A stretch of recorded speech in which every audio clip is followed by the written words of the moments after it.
also it's back on. It's back on. Okay. So the second part of the meeting relates to, I was talking about the civics exam and the fact that that can be waived if there are internet or technology issues. Just to give you an update, we have approximately, I think about 220 graduating seniors this year for the class of 2020. We have 15 students who at this point in time have not passed the civics exam.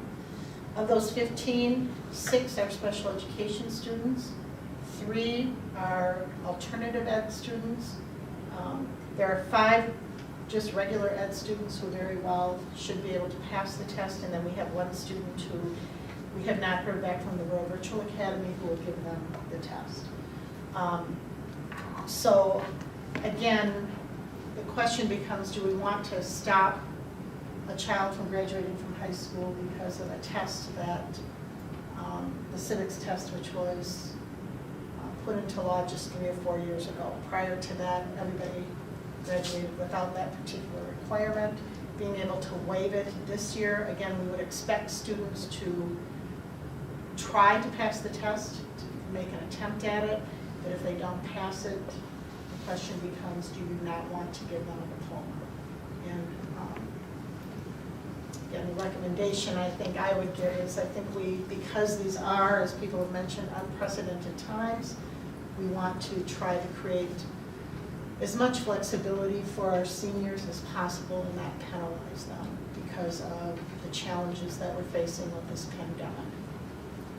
So I will check my email to see if there's any comments. Mrs. Artie? Yes. On the civics test, just to be clear, that's normally required by the state.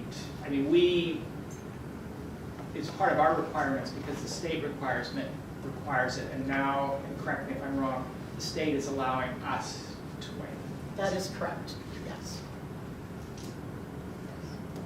We require students to take an econ civics class before they can graduate, but we we never prior to this law required them to pass a specific civics exam. And so that was a state requirement, and the state is saying you do not have to meet that this year due to the circumstances. The civics exam, Correct. The civics exam, not the class. not the class. Correct. So we're waiving the class as No, we're waiving the test, just a test. just the test. Yeah. Now, we may waive the class, but that'll come up later, and that is not something that's required by the state. That's a decision that you can make in regard to graduation requirements I see. in TOLA. Okay. Graduation. So we'll wait a few more minutes to see if anyone wants to weigh in on the civics exam. Concerns about that? I will go on record reminding our community that Jeff Brisky and Luke Boland do a phenomenal simulation for an election every year with our 7th grade students. So again, I know sometimes students don't remember everything they're taught in school, but they really do get good experience really running an election, understanding how the political process works, the responsibility that they have as a member of a democracy to exercise their civic right to vote. And I think that there are, not requiring a civics test is not going to result in our students not understanding the role that they play as a citizen in a democracy.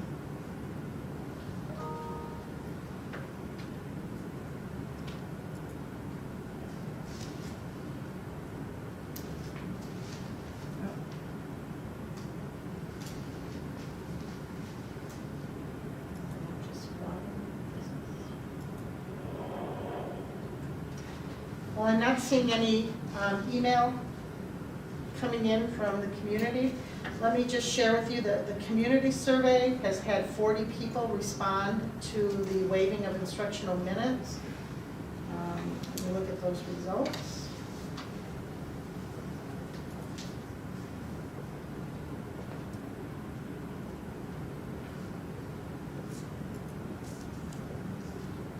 97%, so 41% of those people have indicated they're comfortable with having the school district waive the instructional minutes for the 2019-20 school year. And that's very similar to the parent results, which I'll share with you later. So we appreciate everyone who completed that survey while we were talking during this public hearing. But I think we've gotten information and can make a decision during the regular board meeting.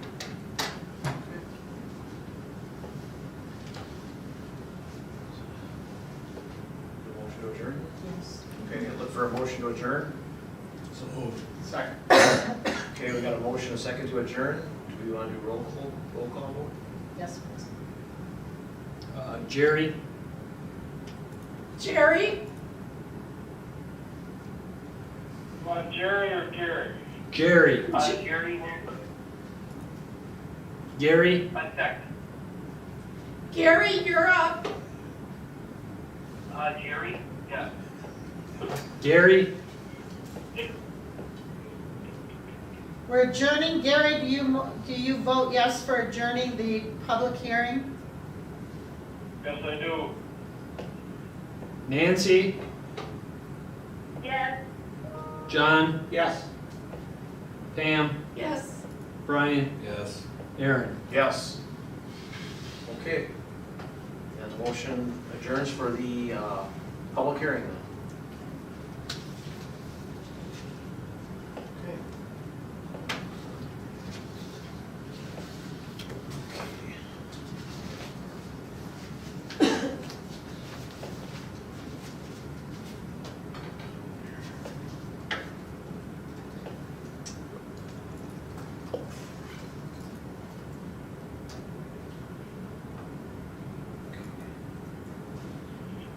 So,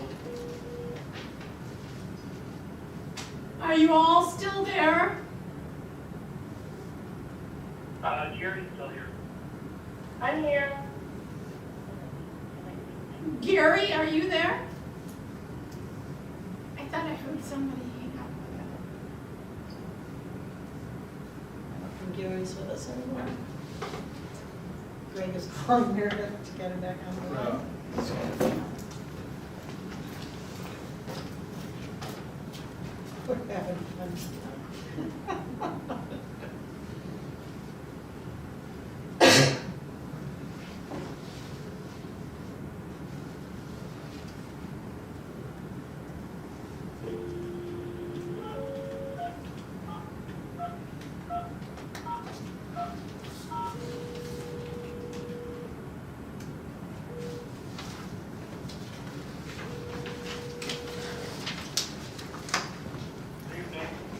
Good evening.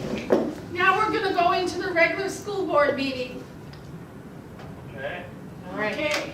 so we've got everybody here. okay.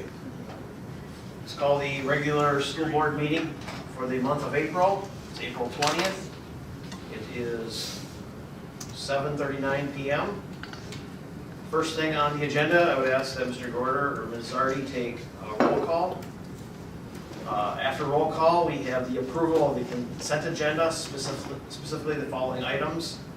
The approval of minutes of the regular board meeting and closed session on March 16th, 2020. The approval of the special board meeting and closed session on March 18th, 2020. Yes.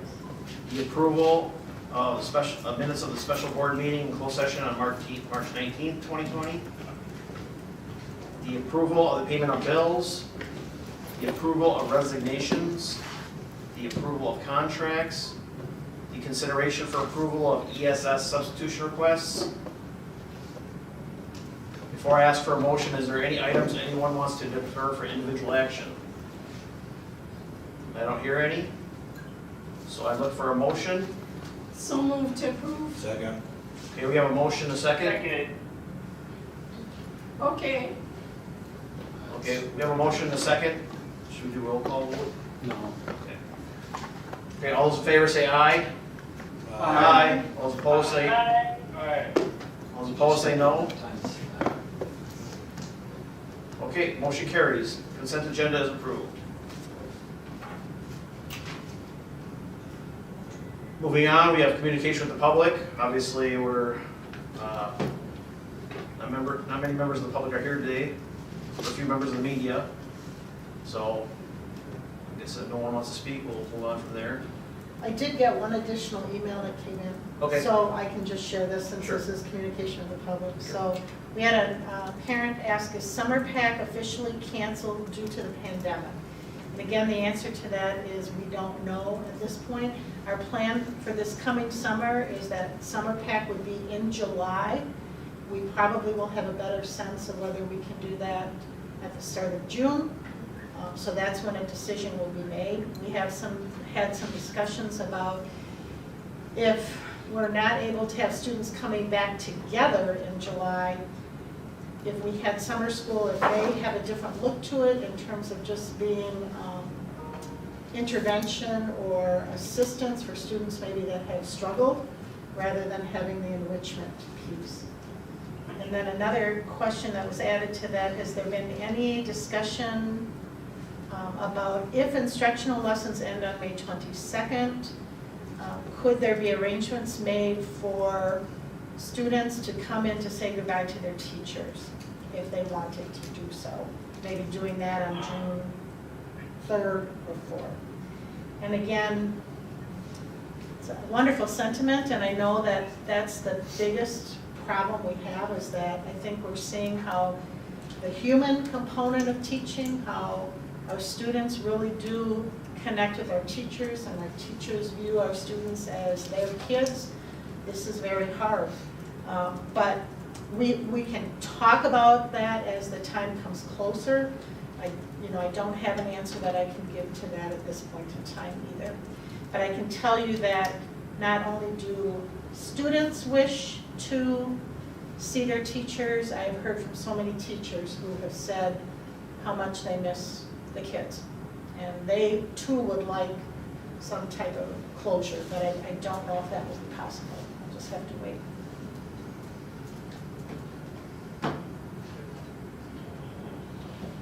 Okay.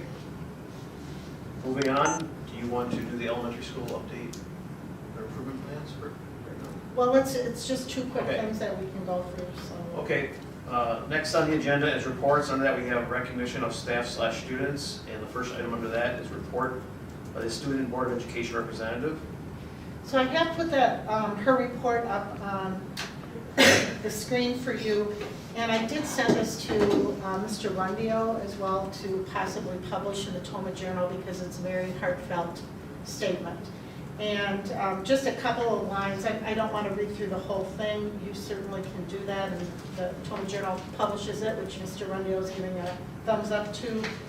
Everyone will be able to read it, but I think she captured very well the feelings that our seniors are having in terms of the disappointment, the frustration, but really the sadness. You know, that this is a time of year when typically teachers would be complaining about the seniors having senioritis and not really giving a whole lot of concern about what's going on in school. And our seniors are saying, if we could just have one more day back in school with our classmates and our teammates and our friends and our teachers, that would mean everything. So, but she goes on to talk about how they're a class that was born in the shadows of 9/11, and now they're graduating during a global pandemic. They've overcome adversity, they will continue to do so, and that they're just very grateful for all of the ways that the community is trying to help to make this time easier for them. So I thank Alexis for putting that together.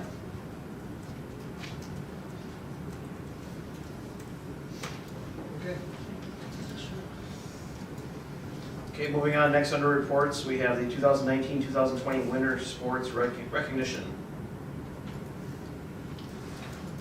And again, I know we've had articles in the paper on many of these young people who have gone on to excel during the winter sports season.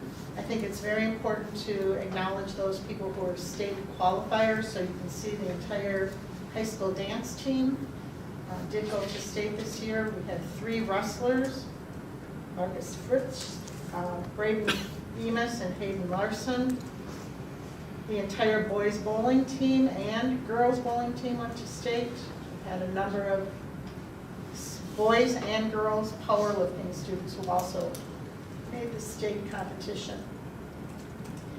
And then we really do need to highlight that the boys bowling team, well, they were the state champions for our division.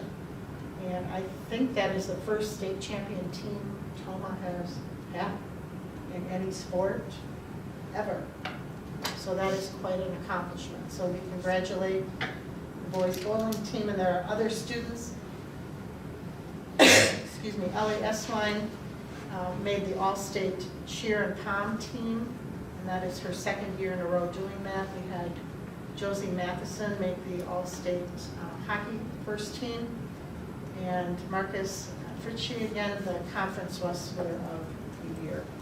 And he finished second at state, and he had a very good run. He was not able to finish out the final match because he broke his ankle the match before the final match that he was to wrestle in. So, great year for him. And then you can see all the conference recognitions of students as well. So, again, these student athletes put in a lot of time in the classroom as well as on the floor or the mat, the prospective sport that they're participating in, and they do deserve recognition for that hard work.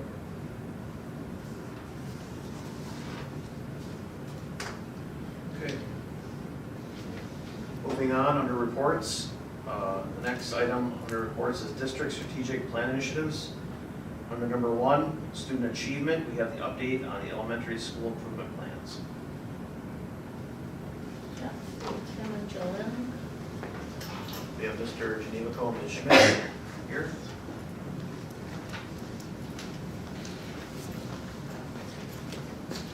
How we doing? Good. Good.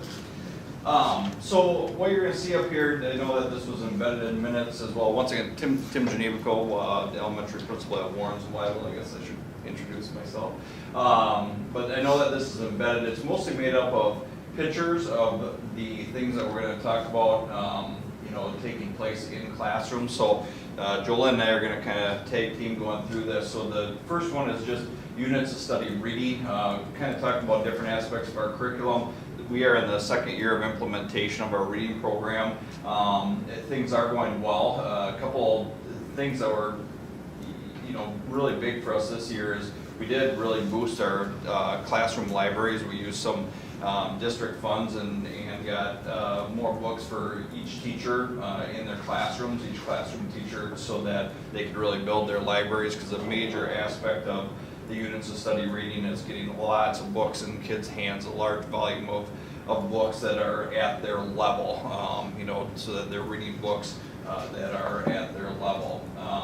The reading program does use the workshop model, which is essentially, starts with a mini lesson going through, a specified lesson, but there's time for kids to both independently read and read with peers, as you see in a lot of these. And then another major component of our reading program is conferencing with the teacher.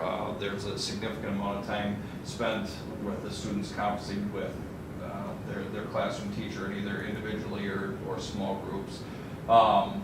And one of the things, one of the terms that you may have heard is teachers using running records. So teachers multiple times a year are meeting and individually sitting down with kids, listening to them read a passage that's at their level, and then kind of adjusting the growth of that student, so that once again we can continue hopefully seeing them make improvements and then continuing their path upward, hopefully on our reading levels. Other than that, I think that kind of is most of our units of study reading. Once again, second year of implementation. And like I said, one thing that you can see a lot, I know in our buildings, is a lot of buddy reading within kids in the building, and I know in my buildings, a lot of the other buildings, a lot of times they're adopting different grade levels too with that, which is a lot of fun. Our 5th grade students will read with their 2nd grade students, and they're reading back and forth to each other just to continue to build that love and that fun of reading. So far so good. One of the other great things, you know, about the reading program is everybody's on the same page, common curriculums, no matter which building you're at. So that's kind of unit study reading. I'm gonna step away and let Jolynn talk about unit study writing. Hello. So for units of study writing, we are actually in our 5th year of implementation of the Lucy Calkins units of study writing, so it really goes hand in hand with the reading. We're really seeing great gains in students' writing abilities. It is also a workshop model, and so kind of the way it looks on a daily basis is students are taught a mini lesson on a specific writing skill, and then they'll go into a work time where they're independently working on their writing.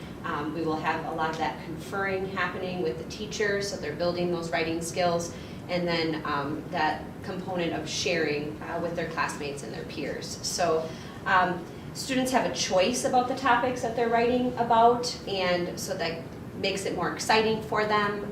They're really writing for real. They're writing the kinds of texts that they may see in the world around them, nonfiction chapter books or persuasive letters, stories, reviews, poems, and the units of study writing really take them through the writing process where they rehearse their writing and they're drafting, revising, editing, and then publishing their writing piece. So we've really seen, like I said, amazing growth with their writing.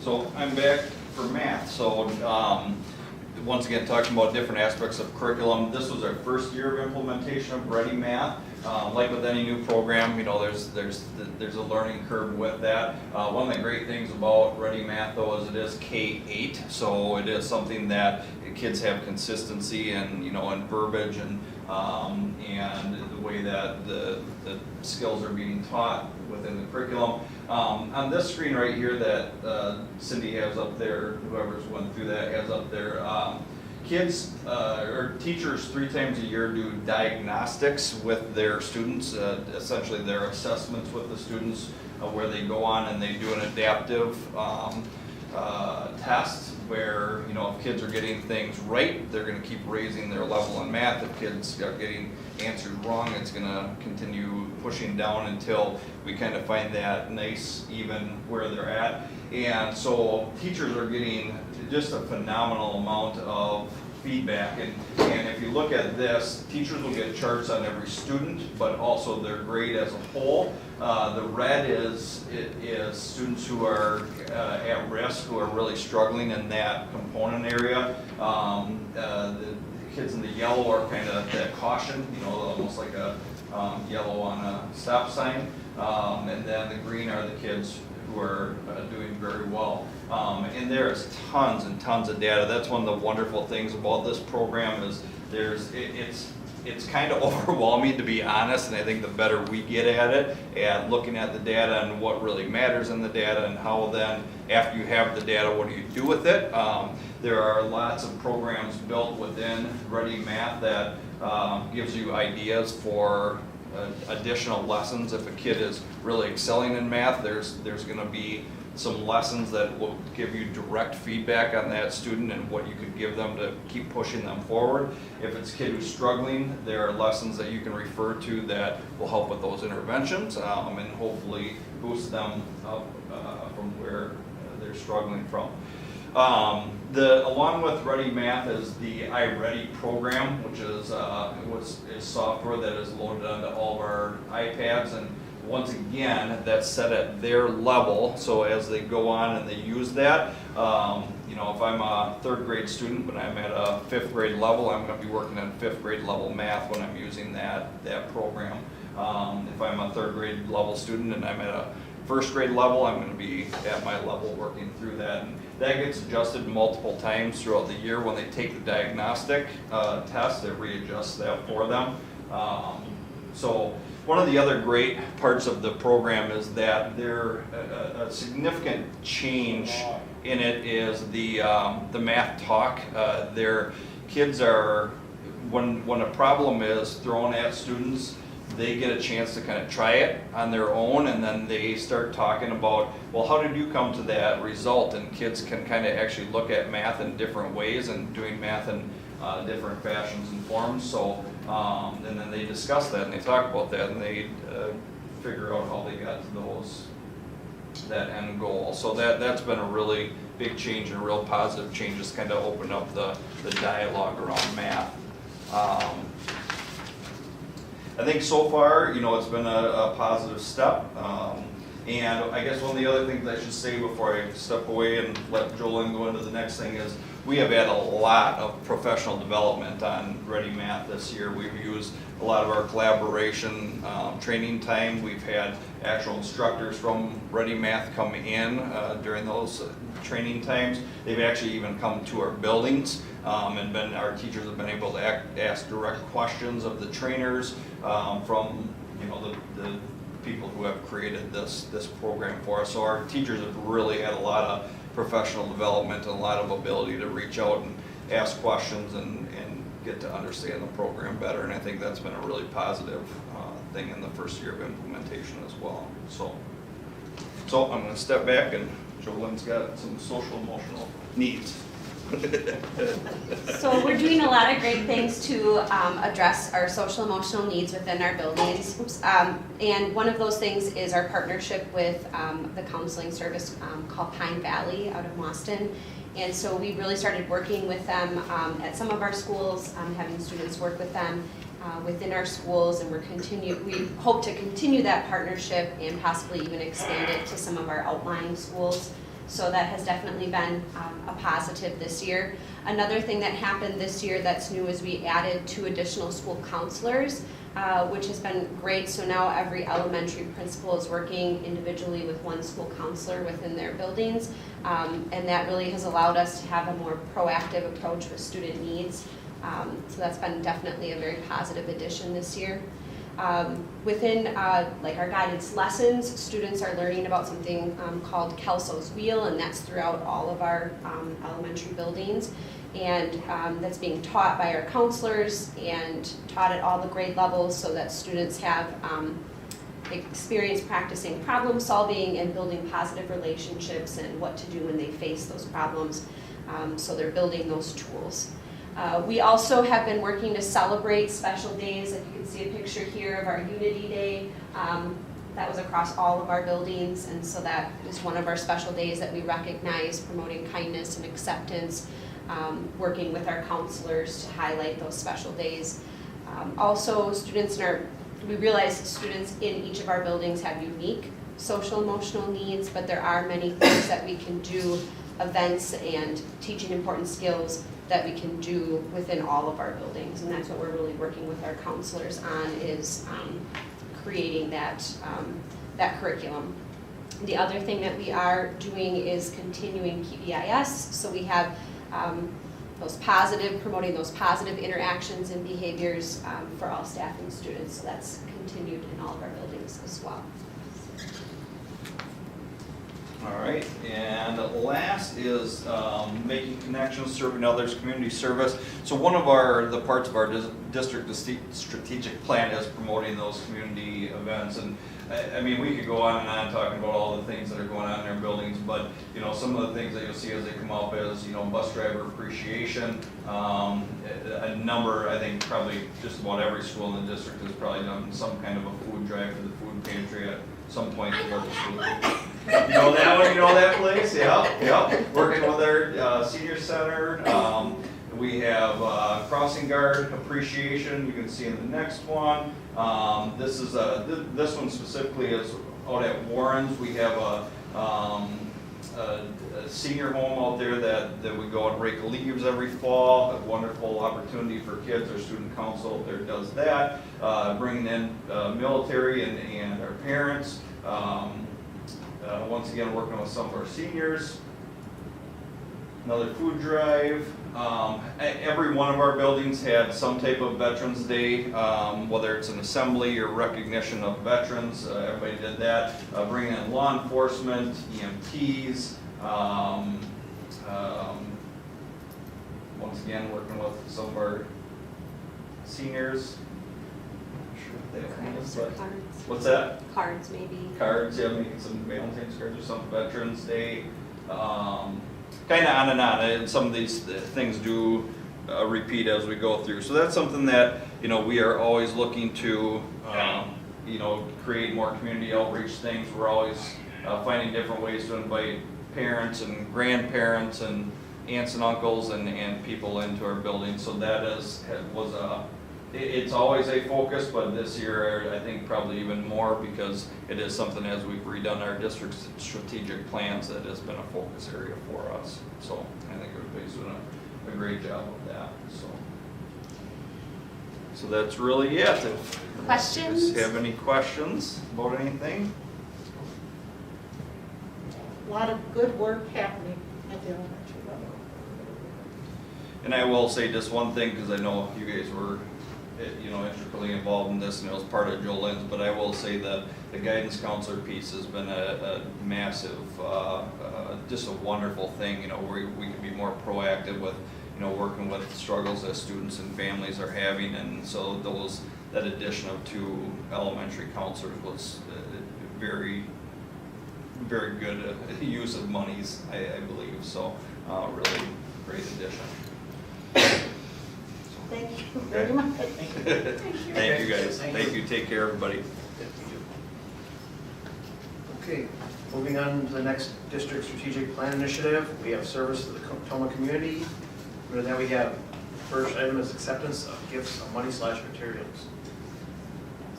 There is a $500 donation to the Toma Montessori School that came from the, West Street Trust. yes, West Street Trust. So we thank them for that donation. Move to approve with great thanks. Okay, we have a motion and a second to approve the gifts of money/materials. All those in favor say aye. Aye. Aye. Okay, motion carries. Those gifts are accepted. Next item under service to the Toma community is report on renting school classroom space for driver education classes.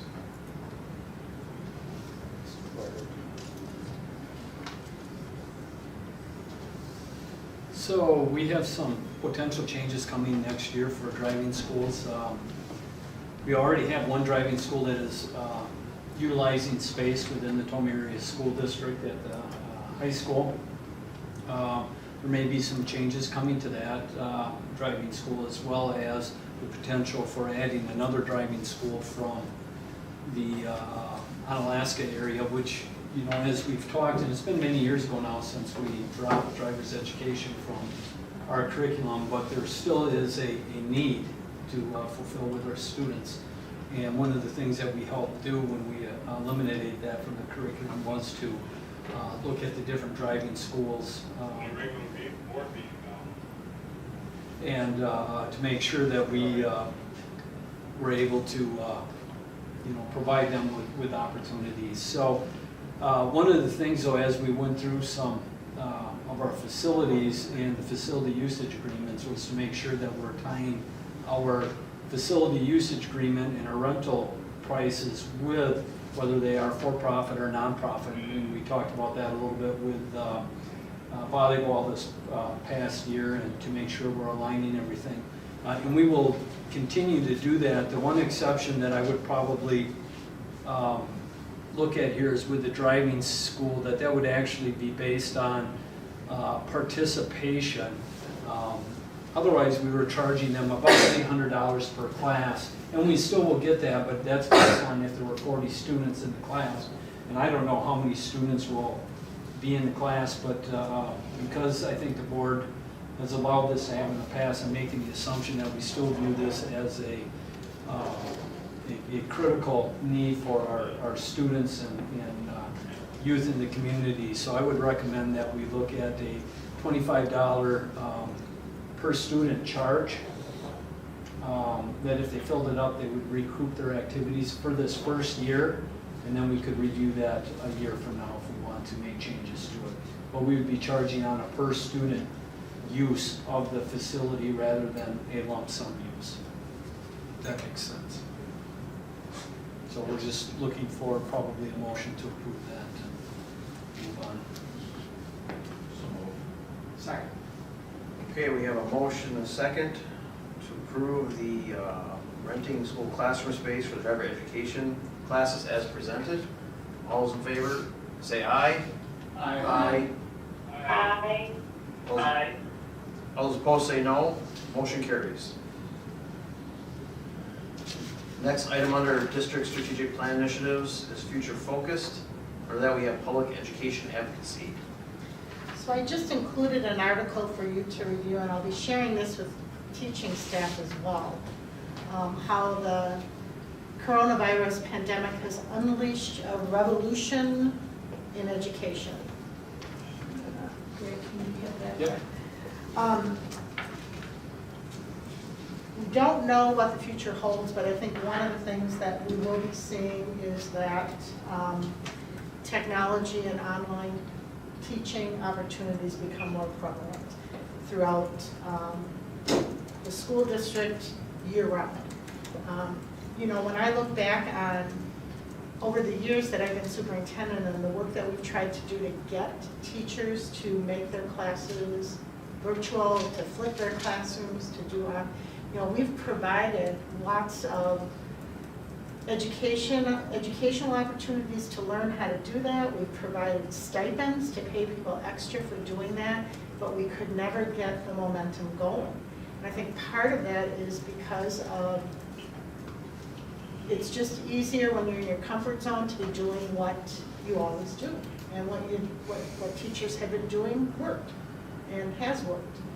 But now, when you're faced with school having to be closed, we had to change. We didn't have an option. We had to figure out how this was going to be done. And I think our teachers have found out that, again, we have a lot of tools. It is possible. And so I think you're going to see more blended opportunities happening throughout the school district. So I just think it's a great article that starts getting you thinking about the future. You know, we started spending a lot of time on facilities. And maybe we are not going to need additional facilities. You know, if we're spacing students out differently, if there's online opportunities. So, I don't know, I think the article presents some opportunity for thinking about change and how, as a district, we may move forward using more online teaching as we prepare our students for their future out in the world of work. So That was a goal that was set by the board a while ago, to move forward in that direction. And while I think that we need to grab the momentum and keep driving forward with that, there are certainly some inherent challenges that have come along with this. And one of them, and you've been talking about this from really the inception, is equity for learning for students. And right now there is a disparity in equity between you know, the haves and have-nots and what they're able to do and who's at home in the household. And so there's a lot of challenges, but there is a lot of momentum here, and we need to grab that and continue pushing forward. So enjoy that article. Okay. Okay, moving on to the next district strategic initiative is finance and operations, and then we have the 2020-2021 budget status update. Well, we all know that we got some issues with the economy that has been brought upon us by the COVID-19, and not just here in Tomah, but the state and nationally, and even as a global community, we've got a ways to go to recovery. So one of the things, you know, we're seeing a lot of neat things for our small businesses, which is great to see, to help those folks out and get through these things. What we don't know, though, is how this is going to play out on school budgets at this point in time. So there's an article that was embedded here that was forwarded to us by the School Administrator Alliance that basically is telling school districts to prepare for 3 different scenarios: best case, middle case, and worst case. And those will range from, and we'll be presenting a budget at the June board meeting to move forward at the annual meeting probably based on what we know. And if that was today, what we know is that we would see a budget based off of numbers that we had back in January, because we don't know. We know there's a budget repair bill probably coming, but we don't know what that's gonna look like. The things that I'm preparing for when I'm looking at the budget and trying to come up with recommendations is, one is, what would the budget look like if things were as they were prior to COVID-19? And as I've been reporting, we're in a pretty good spot. We just passed a referendum. We got some additional funding from the governor, which will help us next year, okay, depending on where we go. But at the same time, I'm also planning if we didn't get any new dollars to education. So basically, there would be a $0 increase on the revenue limit and funds would stay the same. And again, because of that referendum and the flexibility that's provided us, we could be okay. And we'll have to see. I'm also planning for a $100 decrease because we've seen that in the past. I think for education, we do have a pro-education governor that will help us through this. And that's good and bad and all the same because there's only so much money in the pot. And we've talked about that before too. So it's going to be a real difficult balancing act for our legislators to come up with a plan to deal with this as a state. So we wish them all the luck and hopefully they will move forward with that and have something to us by October. Because we've waited as long as October to see a budget repair bill. So stay tuned, but that's what I'm recommending as a plan going forward for looking at our budgets.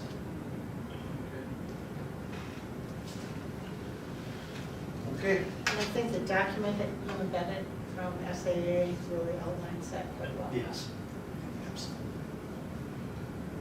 And I just got to add, we have experience with this, and many of you have that experience as well. We went through the 08, and then we went through Act 10, so we know how to deal with budget deficits, and hopefully we can avoid the worst of that this time. Okay. Moving on to unfinished business. The first item under unfinished business is consideration for approval of modifications to the following board policies. 0142.5 vacancies, 0164.2 special meetings, 2261.01 parent and family participation in Title I programs, 2271.01 Start College Now program, 2370 educational options provided by the district, 2700.01 school performance and accountability reports, 3122.01/4122.01 drug-free workplace, 5200 attendance, and 5300 administration of medication.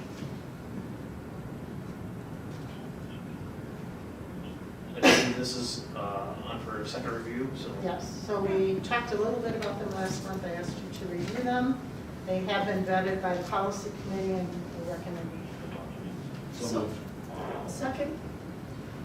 Okay, we have a motion and a second to approve modifications of those board policies. All those in favor, say aye.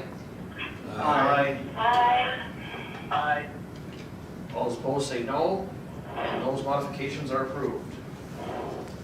Next, we move on to new business. And the first item under new business is consideration or action on the following. Consideration for approval of the waiver of instructional hours for the 2019-2020 school year and the civics exam for 2020 graduates. So I'll get this embedded in Neptune. I guess I had not added it in, but so the survey that was sent out to parents earlier last week that I closed out today at about noon shows that of the 550 parents who responded, 98% of them are fine with waiving the instructional minutes. And then in terms of the question regarding ending school earlier, the Friday before Memorial Day weekend, you can see that 95.6, almost 96% of the parents were in favor of that as well. So if you consider that, along with the feedback that we received tonight from the public hearing, those survey results again show 97% of the people who are watching indicated support for waiving. I think that there is approval from the community to do that. And again, we had no emails come in regard to the civics exam, so I don't think that there's a lot of concern over waiving the civics exam for students who may not be able to pass that, just our seniors this year. Did you apply to DPI to have those minutes waived? I assume they approved it, or? I already did submit the waiver, but they won't approve it until after the public hearing and you Okay. take action. Okay. So, yes. So I have included for you also the actual resolution that the School Board Association recommended utilizing.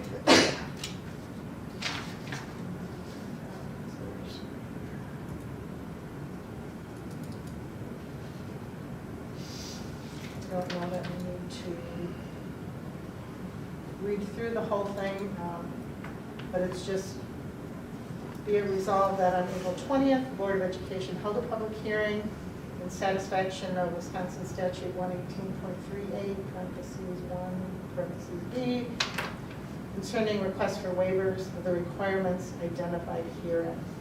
So the two requirements are the waiver of the requirements of Wisconsin Statute 121.02, parentheses 1, parentheses F, and the administrative rules promulgated by the department regarding required instructional hours for the 2019-20 school year due to COVID-19, and the waiver of the requirement in Wisconsin Statute 118.33, parentheses 1, or LM and A, relating to the civics exam requirement. And this is primarily due to there being unequal and or irregular access to technology, as well as special ed and or English language services not being available.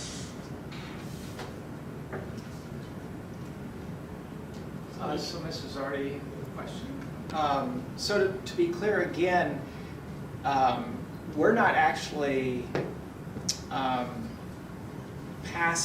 we're not actually waiving the hours or the exam ourselves.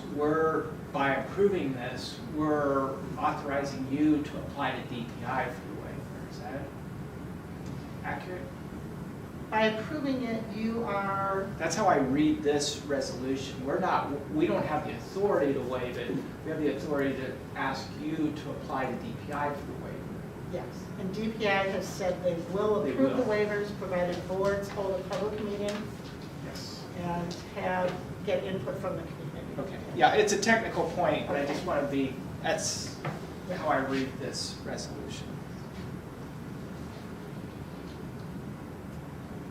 And so ultimately, the state,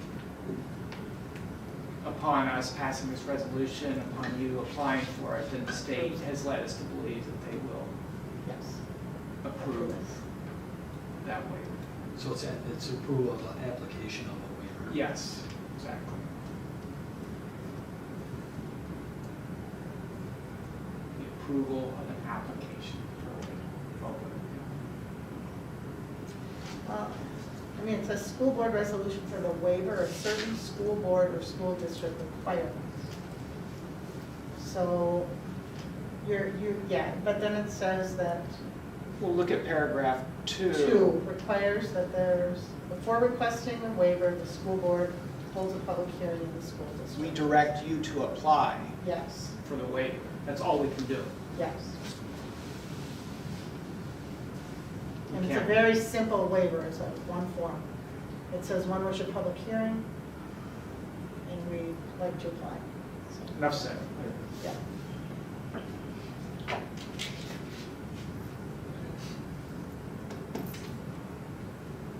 Having that I would move that we approve the request to, I guess I would move to approve the resolution as presented. Second. Okay, we have a motion and a second to approve the resolution as presented. All those in favor say aye. Aye. Aye. Those opposed say no. And the motion carries. Resolution is approved as presented. Thank you. Next item under new business is consideration for approval of modified grading practices for fourth quarter of the 2019-2020 school year.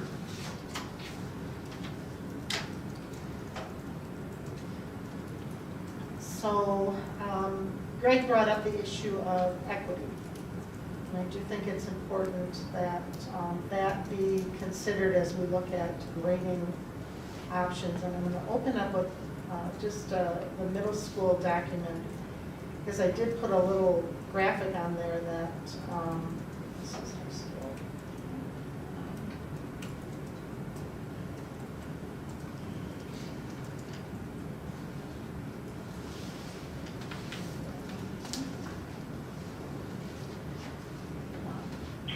That I think made sense when I saw this. So it talks about how if we are assigning grades right now as if kids were in school.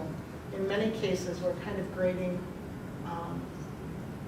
based on privilege, because there are many students that don't have the equalizing force of the school building and its services, the teachers that can assist them in being successful.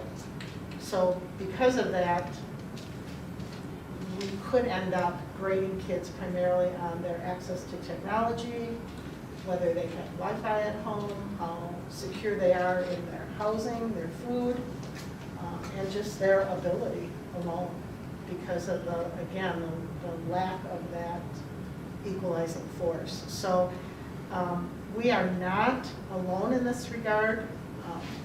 School districts across the state are talking about how they plan on grading students during this time when they are not in school. And the procedures that we've come up with, I think, are very similar to what other districts are looking at doing as well. So I'll just start out with the middle school. What we're looking at is, again, because there are not any graduation requirements that are impacted by students who are at the middle school level, we would not use pass or fail on the report card, but we would just put pass. And then students would be given a comment. There'd be a comment that all of their work was done, most of the work was done, some of the work was done, or there was a lack of communication or connection during the COVID-19 disruption. So that there is documentation about how much the teacher and the student were able to connect. What we're looking at the elementary level is we've just prepared these letters that will be going home next week to students that outline at each grade level what the essential skills are for their last quarter. So you can see this is the 4K letter, and it talks about their essential English language skills are being able to identify all their uppercase letters, which are capital letters, and then writing their first name without copying it. And their second, or their essential math skills are being able to count to 30, and that they can identify more than 20 numbers. And then they've also included some social emotional skills in there. So this letter will go home to parents with the idea, explaining to parents that most of the work that has been sent home during this time for your child is to help them develop these essential skills. And then what we're asking our teachers to do is connect, let's say with our 4K kiddos, with their parents at least once every couple of weeks to see how they're doing on these areas, and letting the parent give some feedback on how things have been going.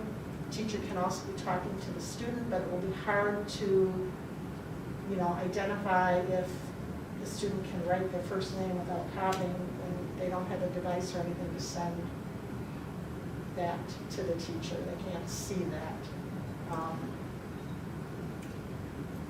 So the intent is to, remember, elementary report cards all have skills that are listed, and the skills are graded.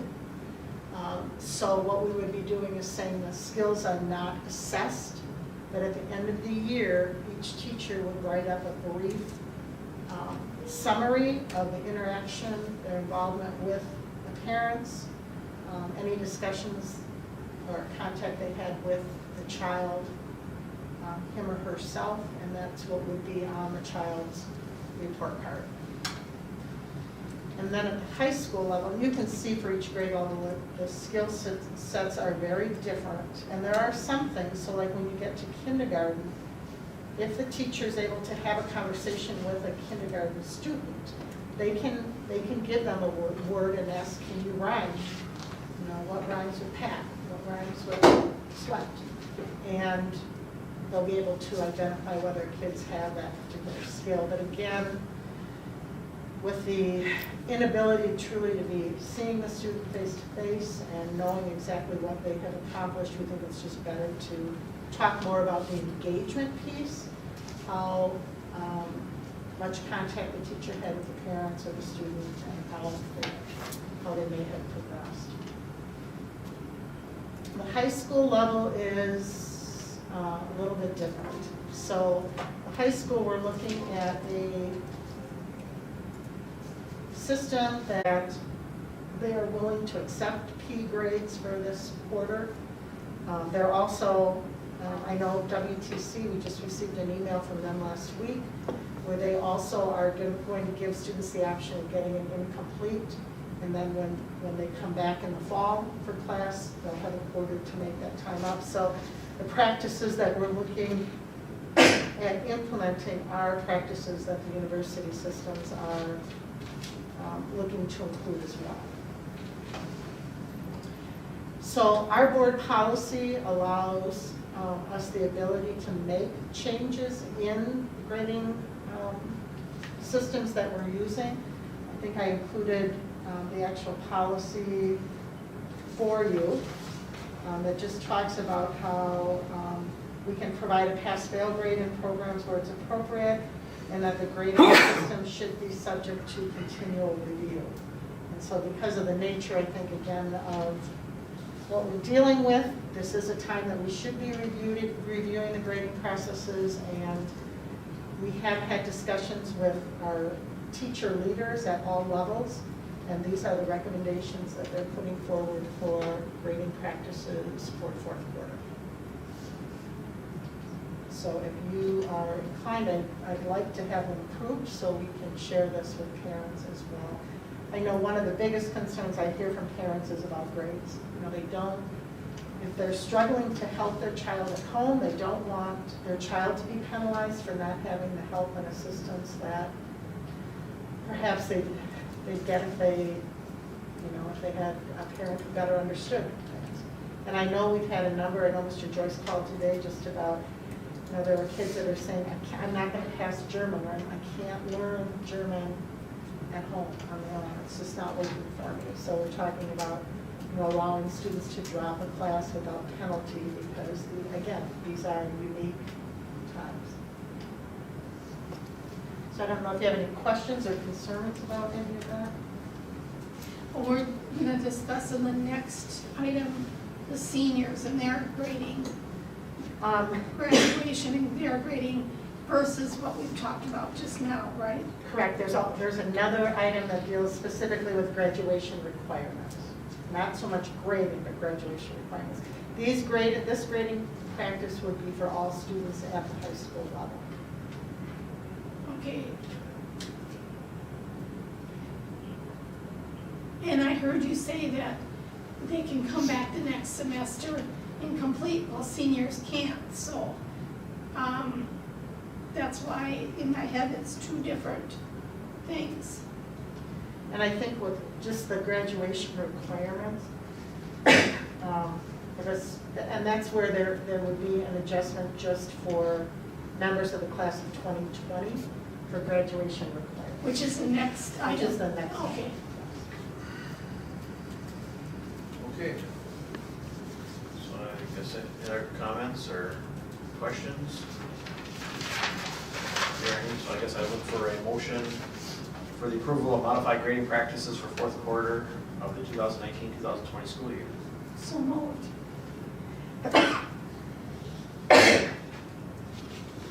Second?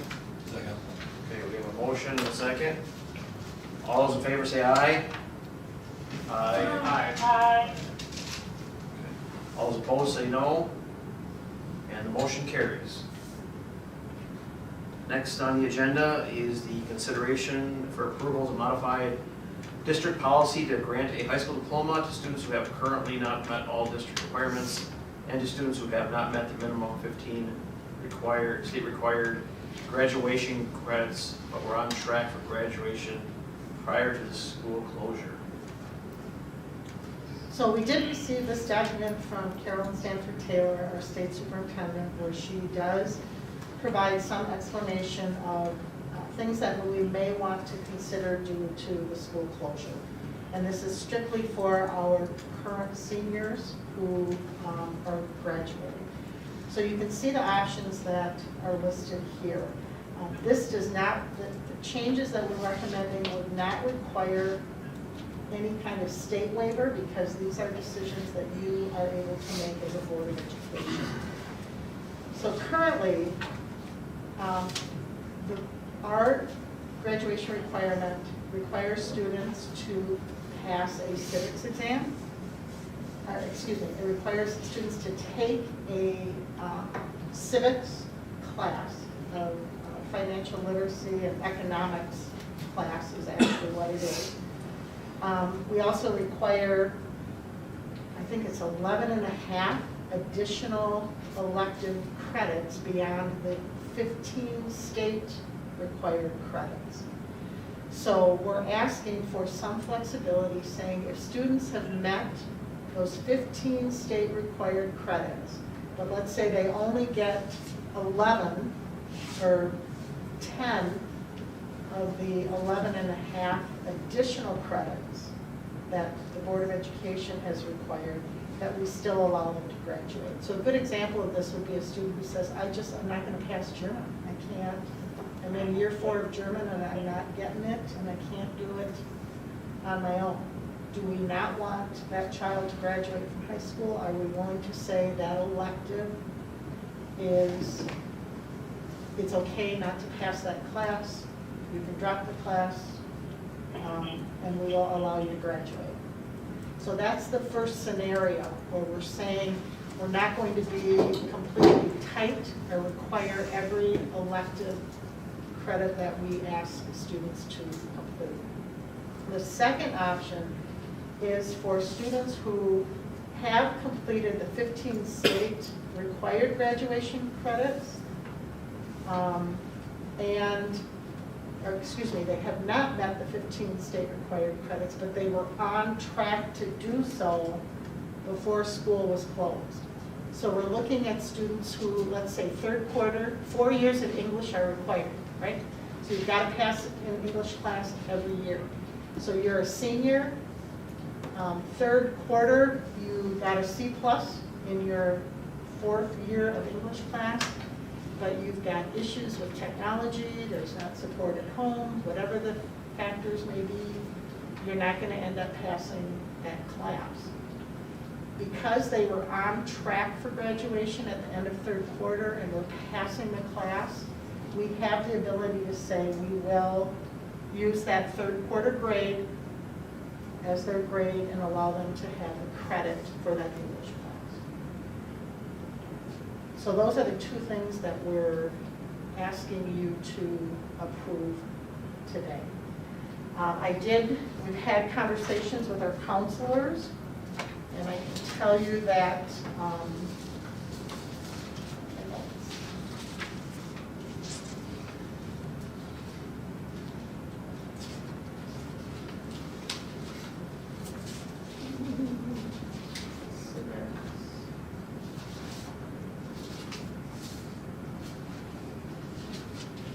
it's a handful of kids that we are looking at that are going to be impacted by this.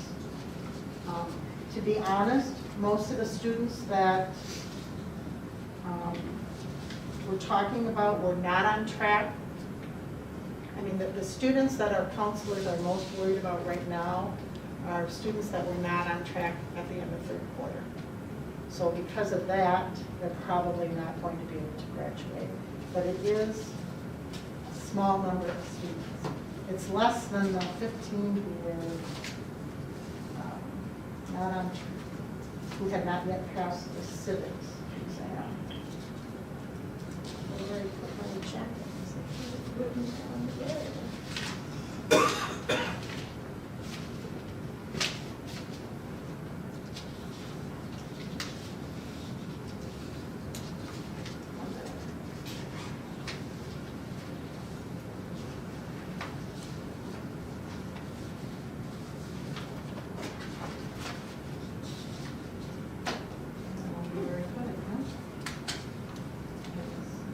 You're trying to find the numbers of. Yeah, I've got a document where I wrote, I put it actually on the agenda for the other meeting.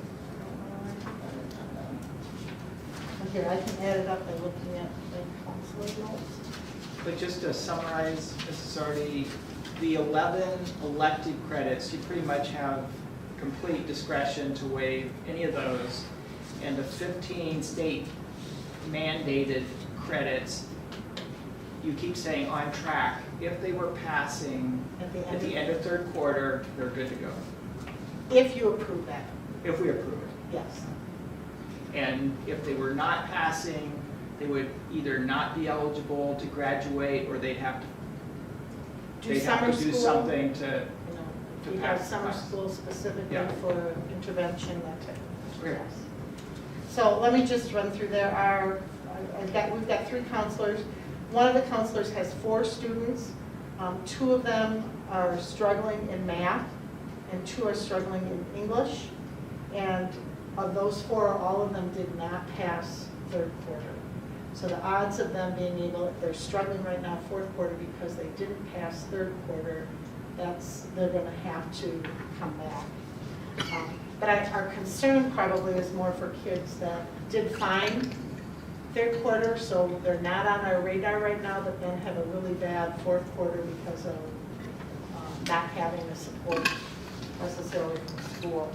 The second counselor indicated that they had 4 students, 2 that are behind in their math, and they are students that are doing grad point classes, so they're in the alternative ed program, but she believes that they'll be able to pull out passing grades in that. And then she just mentioned that there's 2 that are struggling with their motivation, but she believes that she can, through working with the kids and the teachers, they'll be okay. And then the third counselor, so that's 8 kids, right? And the third counselor has also 4 students. One student probably just will not graduate. He turned 18, is not connecting at all with us, wants to basically be done. And then there are 2 kids that are on the edge, but the counselor believes they'll be able to help them pull through. So I think the key point is we're not giving up on these kids at all, and the counselors are going to stay engaged with them, and we're going to be working with them as best we can. But it's nice to have a little flexibility again in case we have a student who's worked pretty hard and then finds that due to the challenges of learning online or not having access to Wi-Fi the way that they need it, this quarter is just too difficult for them. All right, well, I'll make a motion to modify the high school diploma requirements as presented. Okay, we have a second? Second. Okay, we have a motion and a second to modify the high school diploma requirements as presented. All those in favor say aye. Aye. Those opposed, say no. And the motion carries. Thank you. Next item under new business is consideration for approval of setting an alternate date for graduation. So we're pretty certain that May 23rd will not work for graduation this year. So rather than saying we're canceling graduation, what we're looking at is saying that we're postponing it. I'd like to have Mr. Joyce perhaps pick 2 dates, and maybe one in late August, one in late July and another in August, when graduation could be held. I know from discussions that I've had with him, he's even talking about the idea of maybe, typically we have graduation indoors, and we've been saying that's what we want to do, but because of this situation, we may want to just have it outdoors on the football field, only for seniors and their parents, and we would have to really work out specific seating arrangements so that people are, if we're looking at still the 6 feet apart for social distancing, but of course we have to be given the okay that large numbers of people can congregate again. And so we would have to wait until that is approved by the state, but at least setting out a plan for that. I do want you to know that we're developing some different things for student recognition. So Mr. Joyce is working with Jostens, the company that provides the graduation gowns and caps. And they have a program that allows you to create a virtual graduation. So we're looking at developing that type of a program where we can possibly even have kids literally drive up in their cap and gown, come across a small stage, we give them their diploma and get that on video and have it part of that particular production. So he is looking into that. We're looking at purchasing yard signs for our 2020 graduates that say a senior student lives here that parents can put in their yards. Mike Murray has agreed to put a banner across Murray's on Main that has all the faces and names of our high school graduates on it, so it'll be prominently displayed downtown Toma. One of our Sports Boosters groups has agreed to create a banner for our spring athletes, senior athletes, so that they're recognized, even though it looks like their sport season will probably be canceled. So there's a lot of things like that. Facebook, your Facebook. Oh yeah, we're doing, Ellie Eswine, one of the senior class members, is getting students' pictures and creating little electronic blurbs on them, and we're getting those on Facebook, which is really nice. And then next Thursday, excuse me, we're planning Thursday night lights. Thursday night is typically when they have baseball games and soccer matches, that type of thing for the girls. We'll have our spring coaches out by the high school. We're going to create a little parade route where seniors can drive by and beep and kind of do a recognition. Some communities have done that already on a Friday night. We heard about it a little bit late, so we didn't really have time to organize it. So we're going to put that together. We're going to encourage community members not to come and stand outside, but if they want to create a banner or a poster or something, we'll get those put up on the fence, school property as you go by the football field. So just to provide some recognition for the athletes who are missing their senior year. So there's a lot of things that are going on to try to provide our seniors with some recognition of this being an important time in their life, but it'll be hard to know exactly what we can do for graduation. So if you are open to giving Mr. Joyce the freedom to select a couple dates, send it out to parents to find out which date would work best for them, and then it's going to be a majority of the parents who respond, and that would be the date that would be used as the postponed date. You said July and August, you said, and I just would encourage to avoid Fair Week in July. it probably won't be a fair. That'll be Well, awesome They've too. already- Or a tractor pull.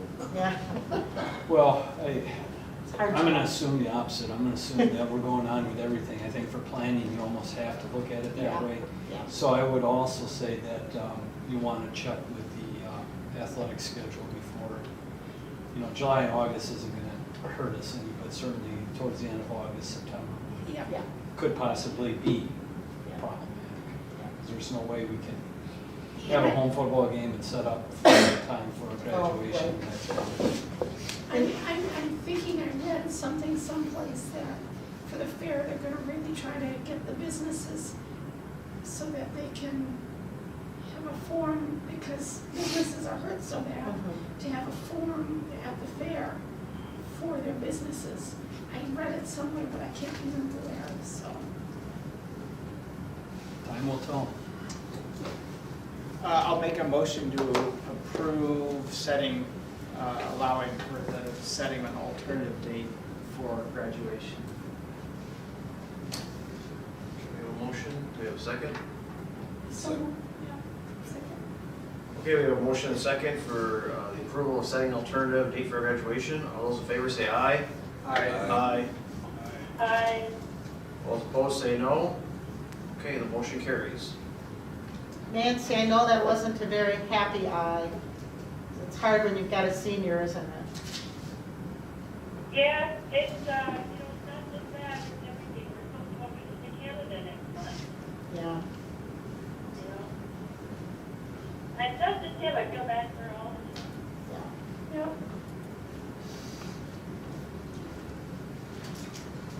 Okay, moving on, next item of new business is the review and consideration for approval of proposal for additional technology purposes or purchases for one-to-one accessibility for grades 5K through 3rd. So just to, again, as we started dealing with the COVID-19 pandemic, we were able to collect enough iPads from the ones that existed in the classroom to be able to give 3rd and 4th graders each an iPad that goes home with them. But we do think as we look long-term, we need to put forth the money, and I think, Greg, it's probably about $300,000 to purchase another 500 iPads that would help us cover our 5K through 2nd grade or through 3rd grade students. It just is the smart thing to do, so that in the future, if we are required to be home for a few more days, a week, we don't have to worry about a lot of lost instructional time, but we are able to send those devices home with children to be able to work on their applications. And it also provides a good communication tool between parents and the teacher and the student and the teacher. And I think one of the things to note is when there are devices and they go home, Paul has done a really good job with putting software on those devices so that they go through our filtering system. So it's not like they're just logging onto the internet and can get everywhere. We've got a bit of a problem with that right now with some of the iPads that were sent out because we hadn't planned on them going home with kids. But by next year, that will be taken care of and that every device will run through our filtering system. And that provides a lot more security than even a parent's personal device at home. I don't know, Greg, if you want to talk more about that? No, it's just when we looked at the budget, it's well within the budget. We are looking at an approximate savings right now of probably about $1 million to $1.5 million when we look at being closed for COVID-19. So these computers are part of that purchase, part of that dollar allocation. So we're looking at utilizing that as an opportunity to look at technology, again, K through 3. And it'll have multiple uses. It's just not for the next pandemic. It's certainly for Snow days. yeah, snow days and even day-to-day use Yeah. in classrooms. So it seems like an opportunity. So Did you have a document on that? Because I didn't get anything. I do, but unfortunately I wasn't able to get my email email when I got here for some reason, so We'll get that embedded. we'll get it, and it's just an invoice with the cost of the machines. It's $296,000 and some odd dollars for 500 machines. Nancy, you're our tech, you came on the board really gung-ho about technology, and now you're leaving, and Yes. if we pass this, you will have seen the fruitation of that particular goal. Pam, I really appreciate you saying that. I thought about that a lot, and it's just necessarily using Schoology to get part-time education. I think it's been a very good thing for the district. Yeah. And I know too, John, when he was board president, that was a big area for him as well. Felt- It's interesting to note though, and I don't know, Cindy, you probably hinted this, and I don't want to go on, but the discussion is moving from technology as kind of being the be or end all to more of a, how much face time do we want our students Yes. in front of technology? So that's been, I think, a recent development within the last year, isn't it? Yeah. Right on that? So Yeah. the challenge is finding the balance.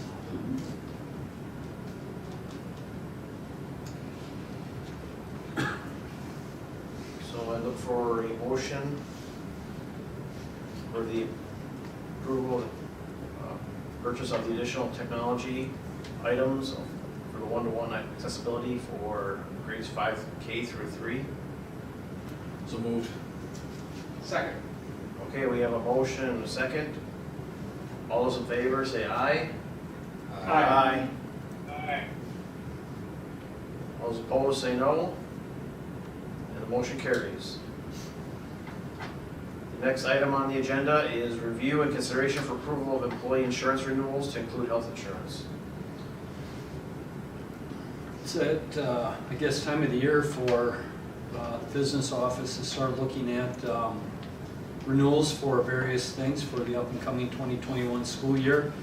We've been working with Associated. To have a renewal without having to change plan design or ask employees to contribute more. And I know Mrs. Zardi and Mr. Gorder are really familiar with this, and having, I think Mr. Hurt's been on that committee at times too.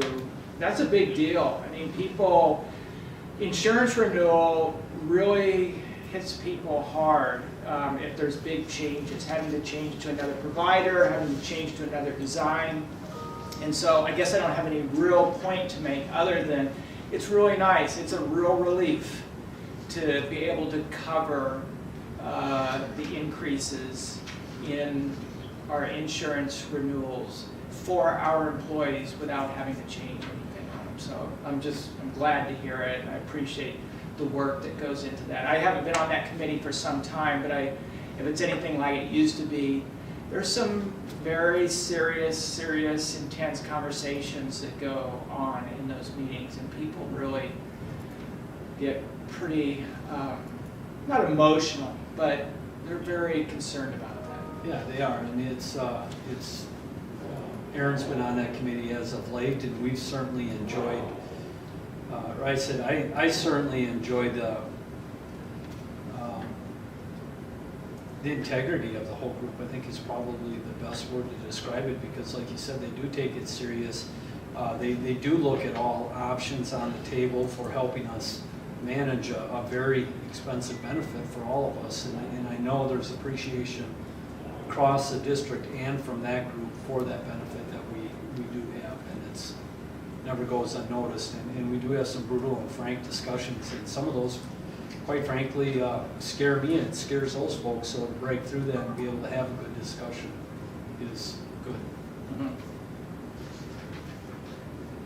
So the feed went out again, just when you talked about what that meant Yes. for employees, so could you just repeat that, please? Right.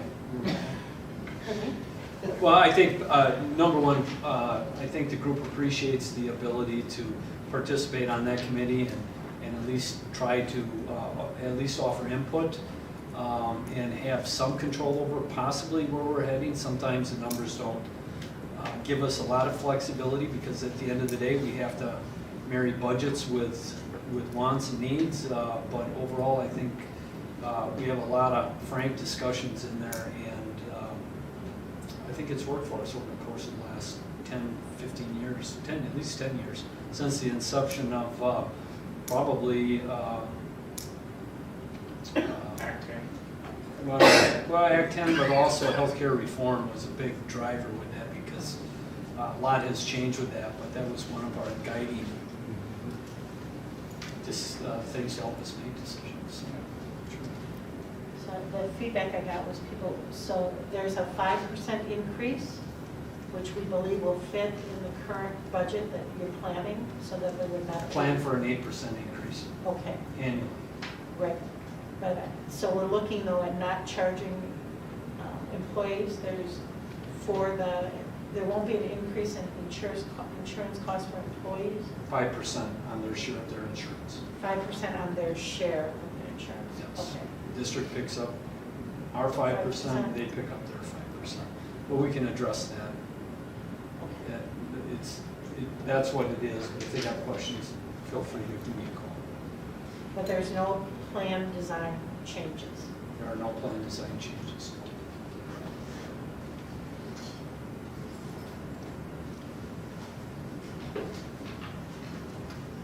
So we do need approval of the. Yes, we need a motion. So moved. Second. Okay, we have a motion and second to approve the employee insurance renewals, including their health insurance as presented. All those in favor, say aye. Aye. Aye. Those opposed, say no.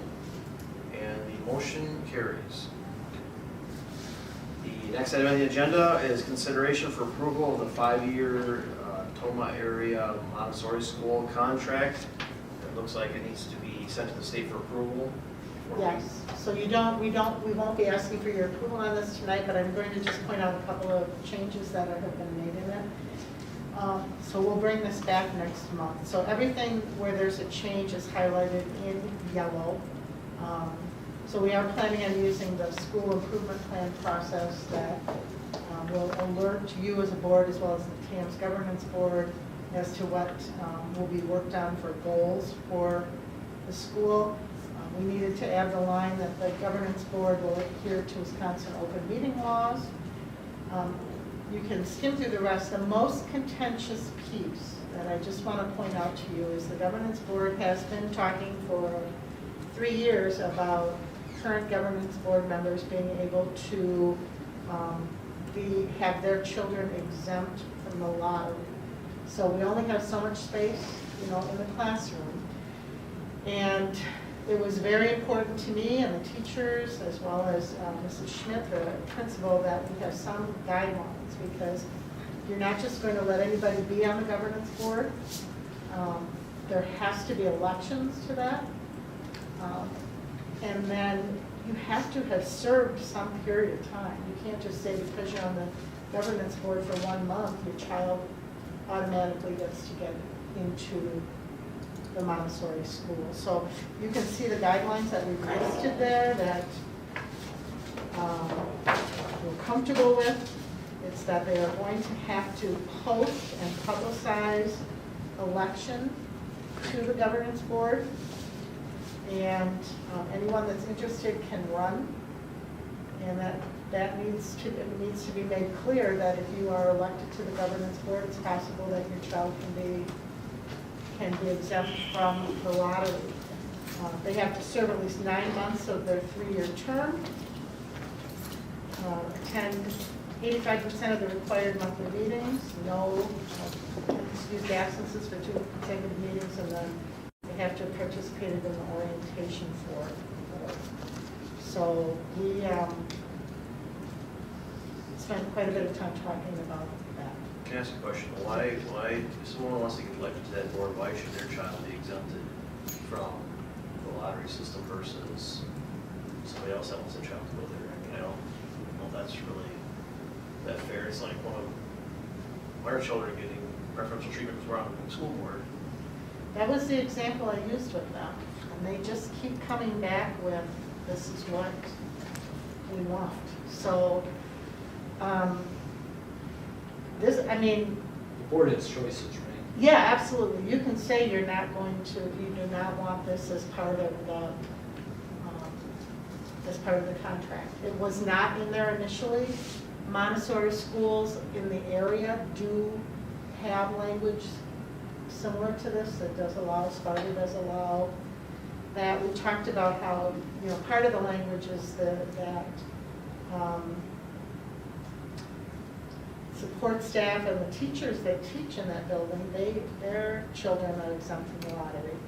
And then the founders of the charter school, their names are listed here, but some of those people probably didn't put as much time in as some of our current governance board members as well. You know, I mean, they were instrumental in getting it started, but it wasn't like they, Stuck with it. yeah.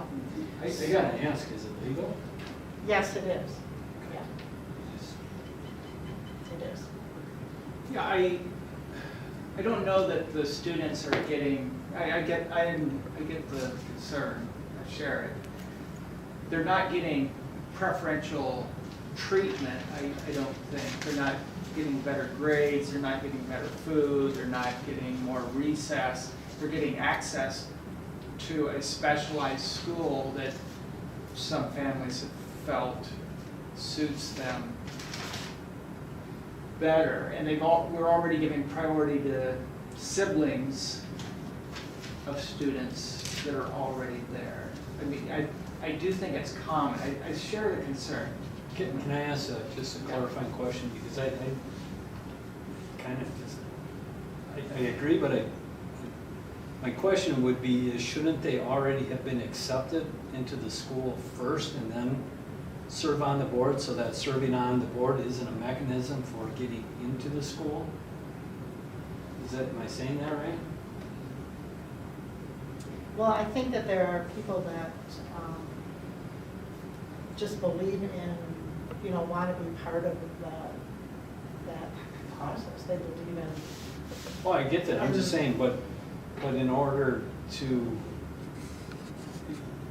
there should be some commitment up front before, and then if, okay, I'm not on the board now, I'm not sending my child to, I don't know, just. So when you look at who comprises the governance board, it's not less than 5 nor more than 9 members, so it's a limited group. It's include parents, guardians of camp students, and community members. And the majority of the governance board will be community members and or parents, not employees of the school district.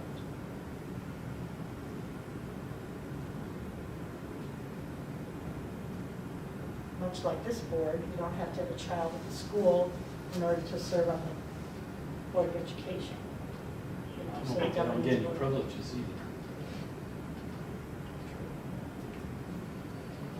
So something to think about. Pam Melby will be here next month, but, I mean, I have shared concerns about this with her, but I've also tried to work with the board to come up with a solution that is more reasonable. I know the last draft that they had sent, they just wanted to have the language in the contract that said governance board members would have to meet the requirements that are in the bylaws in order to have their children, or meet the requirements to be a governance board member that are in the bylaws.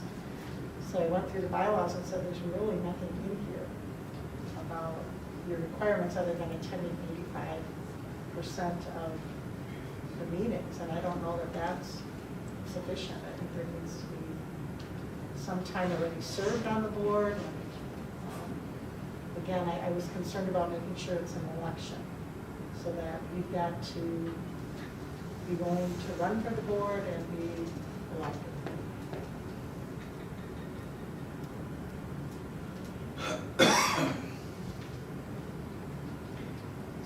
So I'll go back and share with her that there's still some question on that, but next month we'll have to make a decision.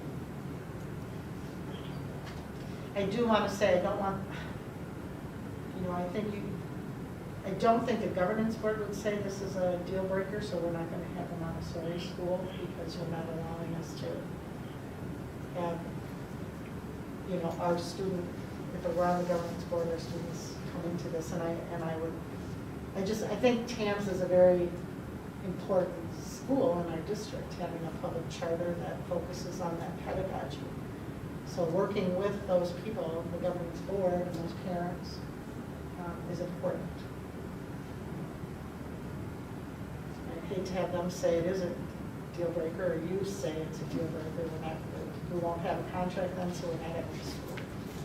If there's some language that you would prefer, if you don't feel this is strong enough, we started out with, they had to complete a full year of their 3-year term. And as I, again, talked back and forth with Tam, we got it down to 10 months. And then because the lottery is in March, we went with the 9 month. I guess I'm confused. So is this for somebody who's not on the board, that they run for office? If they didn't, your child didn't make the lottery? Or is this for current members that are on the board? No, it would not be for, well, I suppose it could be for a current member who's on the board. I mean, are they subject to the lottery every year, the Yes. current members? Yes. That makes sense if you're on the board, for stability of the board, that if they've already been at the school, but my thing is, if you're if you want to, you're not on the board or you don't have a kid there, and this is a mechanism for getting your child into the school, I don't know that that's, by serving on the board, your child automatically gets in. I think if they were enrolled already and you're already on the board, that makes a little more sense. I think they came from the viewpoint of they've had some members who have served on the board for 3 or 4 years. Their children were not select, did not win. I understand that part. That makes sense. So they are like, we want those parents to be able to let their kids attend well. What, other public charter schools, do you typically apply for those? How do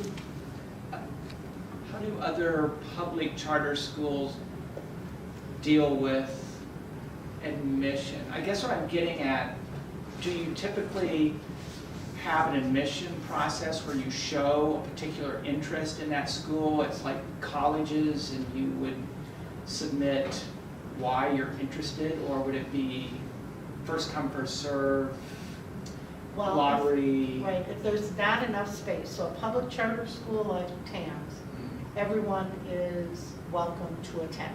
You can't have any requirements that limit or, give students an advantage to be able to attend.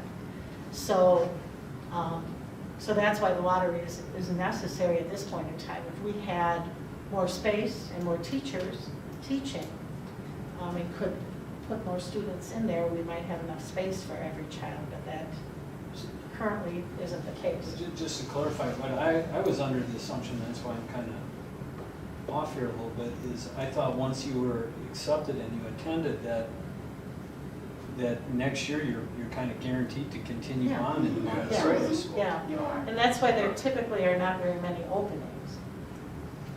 Because if you fill a 4K, or let's say the E1 class, or the children's house, those kids are gonna go all the way through and there won't be room for. So I don't understand, if their kid was there, why somebody didn't make the lottery system and their kid couldn't come back the next year.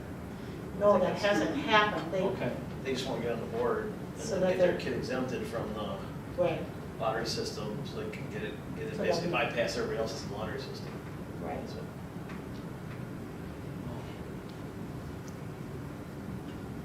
Well, you're ascribing that motivation to them. That might not be at all the case, right? I don't know. I mean, you could have just someone get on and then, they would get on the governance board because they absolutely believe that is the ideal form of education. And then they believe in it, they want to be a part of it, and then, of course, they would want their child to go there, but I don't know that it's fair to just say that they're trying to get their child in by Well, getting that's what on this the board. language is. Yeah, that's what. That's how you're reading the language? I mean, I could see how it could be used that way. I don't see That's how what you. they're asking for. What's that? That's what they're asking for. They're asking to be able to circumvent the lottery by serving on the board, the governance board for. Well, they're not asking to circumvent, they're asking to have, special privilege from a lottery. Just like a student who has just like a sibling currently is allowed to get in. I mean, it's a family that's shown particular interest in that form of school. I'm not gonna quite agree that there's, that you can call it circumventing.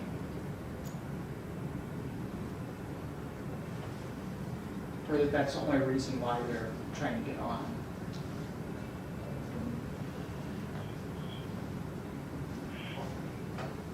There's only so many spots that are available to, and there are people that are serving on the board who don't have children. So I know that there are certainly people that believe in Montessori education that are part of the governance board.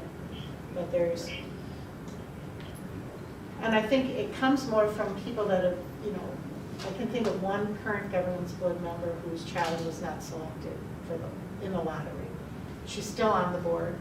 The other board members feel really bad that the child didn't get in because this parent does so much work on the governance board. So it's not that that parent has complained or said, they want something different, but I think that's part of the reason behind it. Okay. So if you have other suggestions, if you let me know before next month so I can give Pam a heads up that that's.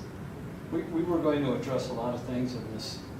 Were any of those things addressed when it comes to some of those requests that were made at the end of last year for the Montessori school? Are they highlighted in there? Well, I think we have done pretty much what, it's about interpretation. So part of the language that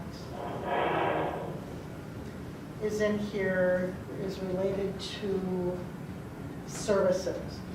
So we did not change any of this language, but it says the Tome Area Montessori School shall be eligible to receive remedial services, IT services, student support services, and testing assessment services with the distribution of such resources to be determined in a manner consistent with the distribution of such resources to other programs in the district. So our interpretation of that was that there were other ways they could perhaps get some some art classes or some music classes, but we have now accommodated that within our current structure. Okay, so that was my question. So for the most part, we've addressed all their concerns. Yes. There's nothing there that's going to come back and say. I think the only thing that we're still in discussion on is music classes. Last year, or this year, we did provide music, but it's 1 day a week. And all of our other elementary schools have music 2 days a week. So we are looking at the possibility of a contract with just a person who could come in to the Montessori school for 6 hours a week to do music. And just have an individual contract with that person. But we haven't reached consensus on that yet. And then the only other big one would be space, and that's At this point in time, yeah. Yeah. So please share with me any concerns or any other language that you think perhaps should be embedded in this before we bring it up next month. Okay? Okay. Thank you. Okay, next on the agenda is consideration for approval of CISA floor services for the 2020-2021 school year. So I have put in here both the individual program sheets and then the contract for CISA services, and I'm just going to open up the general contract. You can see the checks are the services that we are going to be purchasing, we would like to purchase for next year. These are the exact same services that we have purchased this year. There have been some reductions in special ed costs, but there also is an increase when it comes to the reading specialist. So just to give you the background, when Brenda Saflinsky passed away this school year, we contracted with CISA to bring in Jan Marsons, who has been doing a lot of literacy work with us, and asked her to kind of take on some of Brenda's responsibilities at the middle school. And that has worked out well. Mr. Chavis did post the reading teacher, or the position that Brenda had, which was kind of a reading interventionist at middle school, and we got 0 applicants. Nobody applied for that position. So in talking with Mike, I said, there's no sense in bringing someone in that doesn't know our school district. We don't have any internal staff that are interested or that we feel we want to move into that position. So let's talk about contracting again with CISA, with Jan, for another year. So we have increased, we used Jan this year for 24 days. So we've increased that to 40 days so that she can be at the middle school 1 day each week next year to assist with that. And then we will not be replacing Brenda's position for next year. So there is an increase then in the cost of what we're going to be paying CISA for, and it pretty much has to do with those increased hours for the literacy that we'll be using at the middle school. It didn't show up on here, but the cost this year of $153,504 is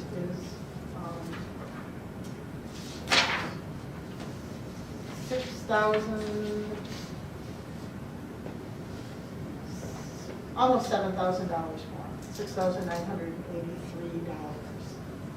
additional. That's a considerable savings on With the, the employee side. yeah. But that's not why we're doing it for savings, We're doing it- because it's what's best for students. Yeah. So I look for a motion for approval of CISA Forest Services for the 2020-2021 school year. So move to approve. Second? Okay, we have a motion and a second. All those in favor say aye. Aye. Aye. All those opposed say no. Motion carries. Those services are approved for the 2020-2021 school year. Thank you. Next on the agenda is consideration for approval of additional show choir prep director, show band prep director, and increase to budget. So in February, excuse me, we had a number, you probably recall, Ms. Gorman and Ms. Buhner were both here to talk about the show choir program and how we have lots of students who are continuing to want to be involved, and how we really have a gap at the high school, and the need for probably a prep show choir that could allow students when they come from the middle school to be active as freshmen and sophomores, and then be better prepared as they move into their junior and senior year to be part of limited admission. So just to give you a little bit of background, the district has been providing the show choir with about $5,000 a year. That's part of the budget that they're given. And then you can see the compensation that we have given the directors, assistant director, and the show band director. The first year that Ms. Gorman was employed, we hired her as a show choir, we hired Chloe as the choir director at the high school with the understanding that she would become the show choir director. The first year, Mrs. Pluger kept that position and worked with Kate Buhner, who was the assistant. Then Angie was the director, Kate was the assistant director. Then the last 2 years, Chloe and Kate have taken the amount for the director and assistant director and just split it in half, and they have been co-directors. So you can see that the cost that we've had for that program the last 2 years, in addition to just the travel on buses or whatever, is about $10,100. So with the recommendation of adding a prep show choir, we realized that there's another choir then that there needs to be some money budgeted for. So we're looking at increasing the budget portion that is provided by the district from $5,000 to $12,000. And that will help with choreographer costs for both of those show choir groups. And we're looking at adding compensation for the in addition director, so the prep group would be called, we're looking at calling that in addition.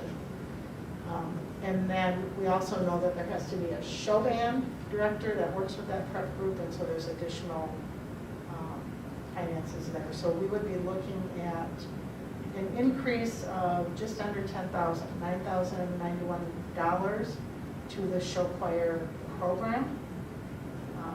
We did meet with Chloe and Kate, and also met with, Chloe then went back and talked with Jen and our other music department people to just review this, and people were very comfortable with this. Unfortunately, as I had shared with you, Ms. Buhner, who's been a very active part of show choir and who has done a wonderful job, she has really helped Limited Edition become as successful as it has opted not to work with the program, but we are continuing to move ahead with the idea of having next year the prep show choir. And then when they were here in February, they also had talked about a local fundraiser, but we decided that that probably should be on hold, and let's get the prep group going and having success, and then we can talk about the year after that doing a more local fundraiser. So we're asking for approval of about, of $9,091 to cover some additional budget costs for the prep show choir, and then to cover the compensation for directors. So move to approve. I got some questions. Oh, So, the way this reads is that we're approving the show choir director, prep director, the show choir prep band director, and increase the budget, but it doesn't talk about actually creating the other group. So is that, am I reading this right, or? Well, when you read the recommended changes, it has add prep show choir, Okay. okay? And then we're increasing the budget, and then we're adding compensation for the director of the prep show choir and the show band director. So we're also approving the recommended changes, is what you're saying, right? Yeah, yeah. And then, my other question then is the expectation that Chloe is in charge of ultimately responsible for the prep group too, or is she completely separate? That is separate. She is responsible for limited edition. Okay. Yeah. And she, when you look back to the top, she will still have an assistant director that assists her, plus then we have the in addition director. So, She will have oversight of that to a certain degree, though, much like a head coach. yes, yeah. She would be able to do both of them her first year? Well, she'll, as Greg said, it's oversight. So, she'll be, if the prep band director or the prep show choir person comes to her and says, what do you think about this? It's providing the support and the recommendations. So the prep director is separate from the assistant? Yes. Okay. The assistant is only gonna help with limited edition? Limited edition. There may be some help that can be given to the prep group as well. But there's a different level of competition. When you look, we've agreed that limited edition is going to be 5 competitions, 1 overnight. And then in addition, it's only going to have 3 competitions. So really the assistant is to the limited edition group more so than the prep group.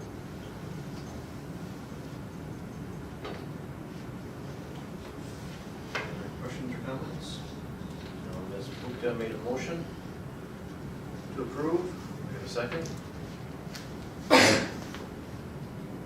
Second. Okay. We got a motion and a second to approve the additional show choir prep director with show band prep director and increase the budget. I believe it was $9,091. All those in favor say aye. Aye. Aye. All those opposed say no, and the motion carries. Next on the agenda is consideration for approval of web advisor and system pay. So also in February, if you recall, we had Ms. Langner here from the middle school along with, I believe, the counselor from the middle school, Autumn Hayes, was here as well, to talk about the web program and their desire to start this program at the middle school, and you had given permission for them to attend the training and move forward with that. So we do need to get added to the extra pay scale some compensation for the advisors. This is a very similar program to Link Crew at the high school, so there's work that's done year round. In the summer, there's preparation for orientation with the students at the start of the school year, and then they continue to work with 8th grade students who will serve as student leaders throughout the year, guiding those 6th graders and 7th graders through the school year. So the whole idea is to transition kids to the middle school, help them be successful, and they found that, it's certainly a program that builds more positive school culture and connections between the students. So I just took the current extra pay scale, looked at what the tiers are that we gave based on the number of students that they have involved and the length of time that they're involved in the school year. The advisor should be a tier 1 position and the assistant a tier 2. Okay, so I'd look for a motion for approval of the web advisor and system pay. So moved to approve. Second. Okay, we have a motion and a second. All those in favor say aye. Aye. Aye. Aye. All those opposed say no. Motion carries. Next item under new business is consideration for approval of payment for spring coaches / advisors this year and changes to handbook language which reflect future pay for all coaching / co-curricular positions prorated to length of season or suspended if season / performance is canceled. So we have had quite a few discussions with Mr. Curran, with Mr. Gorder, to talk about how do we want to be handling our spring coaches and other activities like the high school musical, which isn't going to be held. And I put together some information that Mr. Curran had shared with me on rationale for paying your spring coaches this year, despite the fact that there probably won't be a season. And I encourage you to read through that. I mean, ultimately, it talks about that we understand that many of our coaches, their responsibilities take place throughout the year. I look at Ryan Brooklyn, our baseball coach, who works very hard in the off-season to ensure that the summer baseball program is successful, works with the Legion program, is involved in fundraising. So there are things that certainly the varsity coaches are engaged in. And then it just talks about how it won't be a financial problem for the district this year because the money has been budgeted, much like how we're addressing our support staff members. There's more reasons that are listed there that you can go through.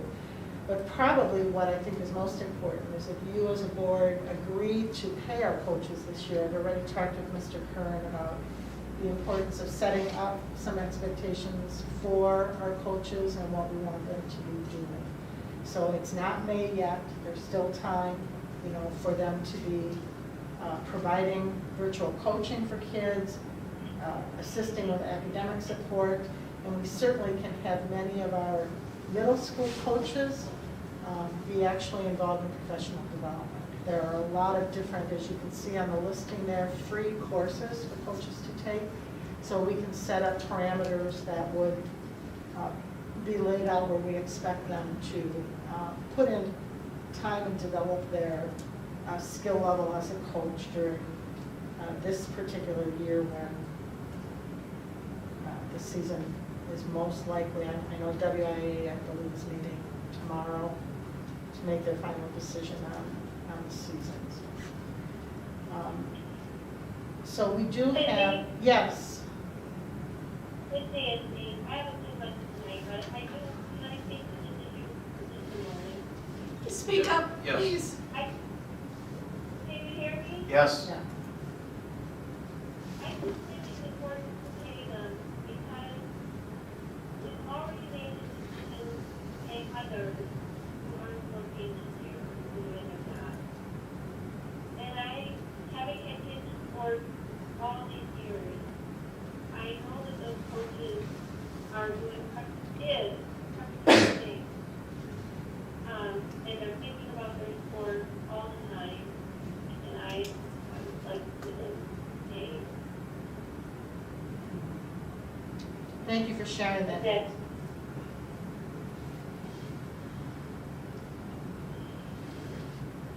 I agree, Nancy. And certainly I do as well. I would recommend that this year we do pay our coaches, but I do think it's important to set the tone for what may happen for the future.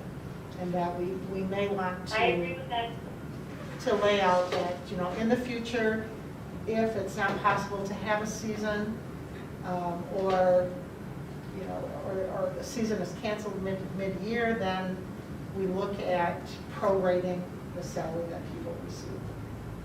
Because I look too, like at the High School Musical, Elaine is not going to be doing it, but she put a lot of time and effort into selecting the musical based on the kids and doing some initial auditions, and I mean, there's a lot of work that has been put into it, so we want to Cindy, consider that. Yes, I have a question about that, because my immediate thought about that is that probably is ad hoc, like, we don't know what next week will look like. So, as the things are happening, it's hard to write that into an agreement when we have no idea what things are going to look like. right, so the document, Nancy, so we have with our professional staff members a letter of employment. And that letter of employment says that the board has the right to rescind employment and remove staff from the positions, refuse to renew any assignment. So I'm suggesting, though, adding the language that in addition, if it is not possible for the responsibilities of the position to be fully completed due to a school closure or other extenuating circumstances, compensation will be prorated or not paid. And I think what we would do would be, we would say to the coaches, tell us what you have done and what that merits out of the salary that you were to be paid, and make them make the case for what they should be paid. Okay, thank you. Mhm. I'm sorry I can't see. That's okay.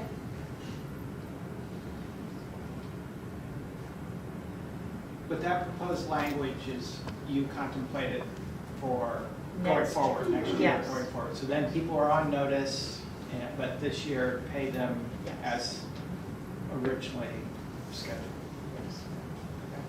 And the other thing that we'll need to change, just so you know, I talked with Mr. Border currently, like our track coach can say, I'll be paid, take my salary for track out of each, or add it to each of my 24 paychecks.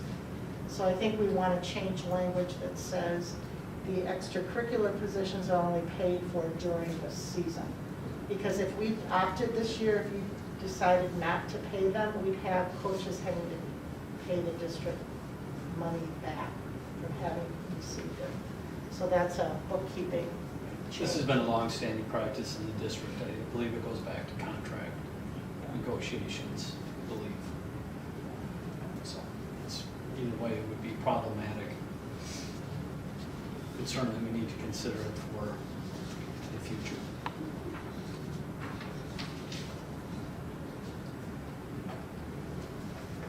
We need a motion. Yes. I look for a motion for approval of payment for spring coaches / advisors this year.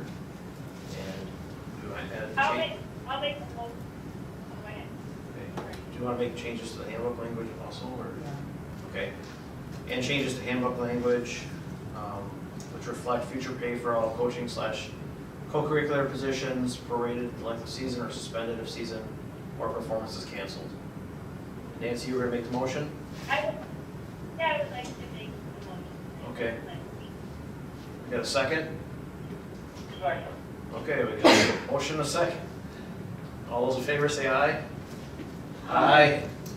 All those opposed say no. Motion carries. Thank you. Okay. We're getting down here. Next item under new business is review of changes to teacher contract to provide flexibility for 2020-2021 school year. So one of the things that had been approved previously, and I got that highlighted, are the liquidated damages. We did figure that we needed some different dates for people breaking their contracts if they are employed on the 45-15 calendar versus the traditional school calendar.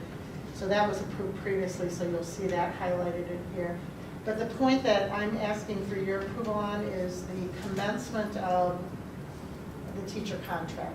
So what we have always done traditionally, the date that has been put in here has been the date of the first teacher in service. So typically it's August 28th or August, whatever that date is. And I have talked with other superintendents who just put July 1st is when the contract begins and goes through, it's a 9.5-month contract. And the days that teachers are employed remain the same.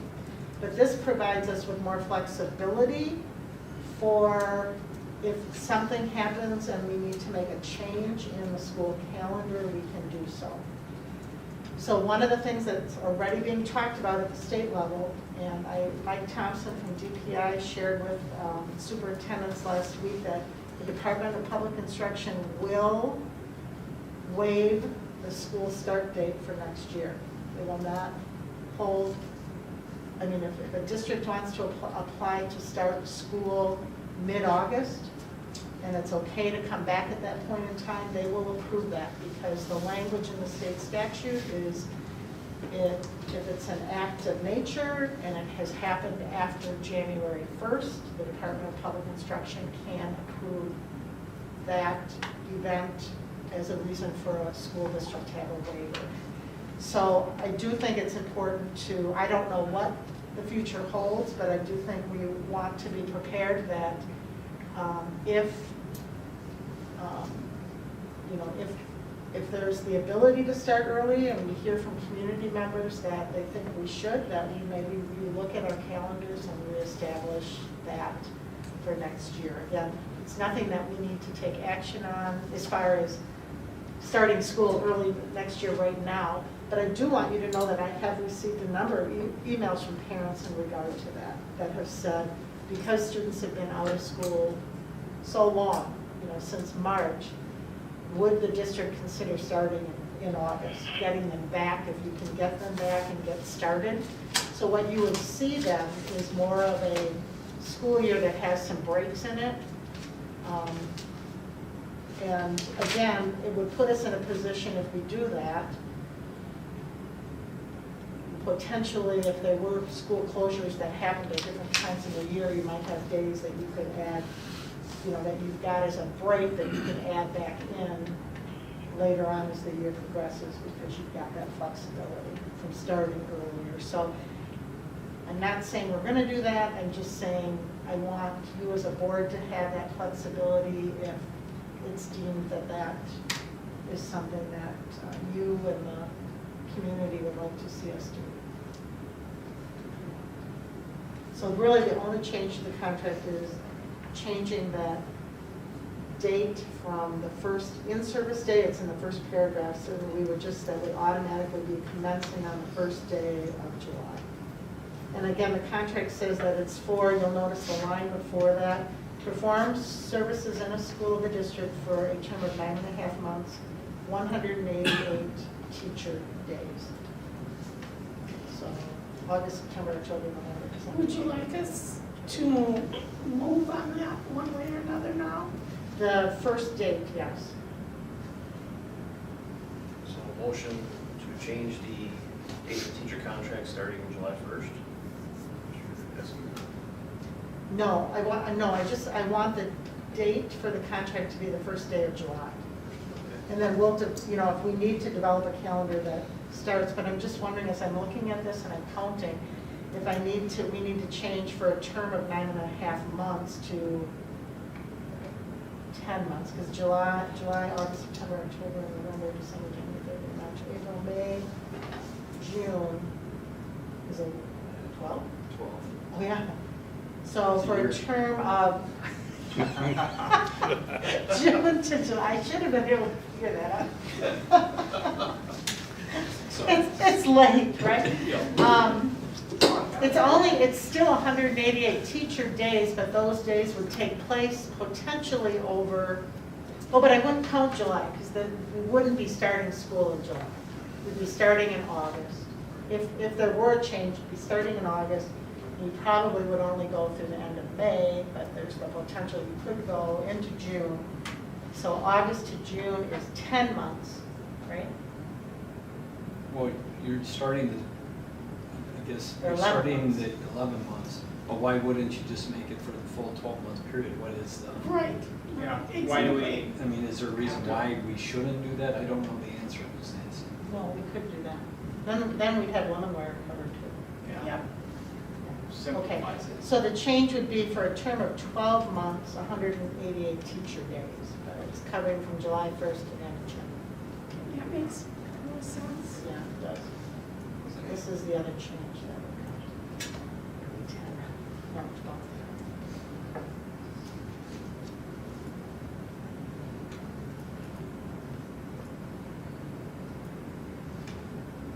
So we have not sent out contracts for next year, and if you approve this tonight, then this is what the contract will be. So I look for a motion to approve the teacher contract changes as presented. So moved. Second. Okay, we have a motion and a second. All those in favor say aye. Aye. Aye. All those opposed say no. Motion carries. Next item on our new business is the 2020 Board of Education results, or election results. So there were a few discrepancies in the votes when the canvassers met to count up the votes, but it did not change any of the results. So as you can see, Mr. Mike Genevico came in with 2,555 votes. Susan Bloom came in second with 2,444, and then Rick Murray with 1,996 votes. So all three of them I've had the opportunity to talk with since the election. They're very excited. We're actually meeting tomorrow night for a new school board member webinar that WSB is putting on. So they're ready and roaring to go. Okay. Next on the agenda Just to is, say, yes, I just Nancy? want to say, I think it's a good growth, and I'm excited for the board. And let the board say things to this. I may show up in the open public forum last meeting. That would be nice. Yeah, I still have stuff to say. She still has stuff to say, she says. Well, as we welcome new board members on, we should be thanking you, Nancy, and Jerry, and John, for your hard work over the years, because that certainly has been appreciated. And typically, we have that recognition, but with Jerry and Nancy not here, you know, and I actually asked them to stay away so that we could meet the required numbers. We need to create some sort of an event at some point in time where we can appropriately thank all three of them. So, John, I do have your plaque and your stuff tonight that I'll give you before you leave. So thank you very much, John. And Nancy and Jerry, thank you very much for your time as well. Cindy, Yes, Nancy? if it's at all possible this summer, when things open up, the best thing we could do is get together at a local restaurant for a drink and some camaraderie. I think that would be wonderful, yes. And I know John would look forward to that as well. I would. Jerry's on board with it too, I'm sure. So, and you could meet as a full board because, well, we probably still have to post it because there's 4 of you that are still board members, but, That's fine. yeah. And I just want to thank Nancy, Jerry, and John as well for your support over the years. Unfortunately, these are probably the 10 most interesting years in public education ever. That's fair to say. In Wisconsin. Well, while we're on it, I'll just say thank you. I'm trying to get this to go to 10 o'clock. You're doing a good job of that too, Jeff. No, I do want to say that serving on the school board has been one of the highlights of my professional career. People find that hard to believe and they think it sounds corny, but I have truly, truly enjoyed it. I hope you know that, even if I go sideways sometimes. I will look on this as one of the highlights of my professional career. I'm very proud of it. And I want to thank first the board and the people I've served with. It's just been an awesome group of people. I mean, just the discussions, the civility, the progress, the things that we've accomplished. It's just been fantastic. So thanks for the people that are here right now. Brian, Aaron, and Pam, Nancy, Gary, Jerry are on the line. And then in particular, Mrs. Zardi and Mr. Gorder have both been on the board since I came on.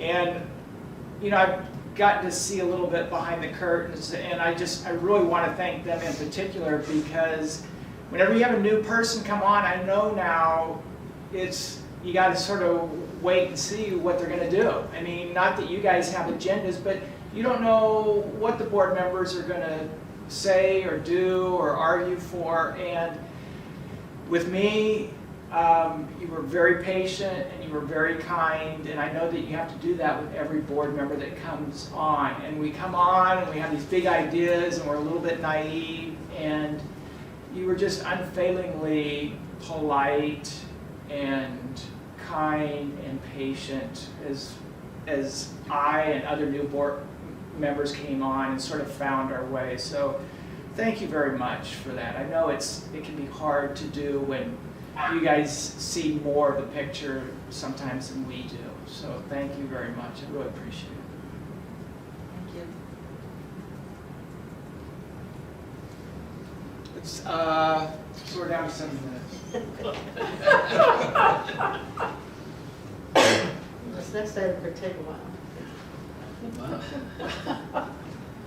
Next item on the agenda is selection of school board representative to CISA-4 convention in West Salem on August 5th, 2020.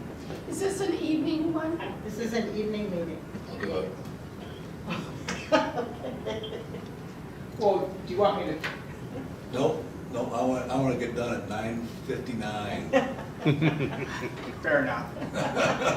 Well, that was a position I cherished highly, and I'm glad you're taking it over, Brian. All right, thank you.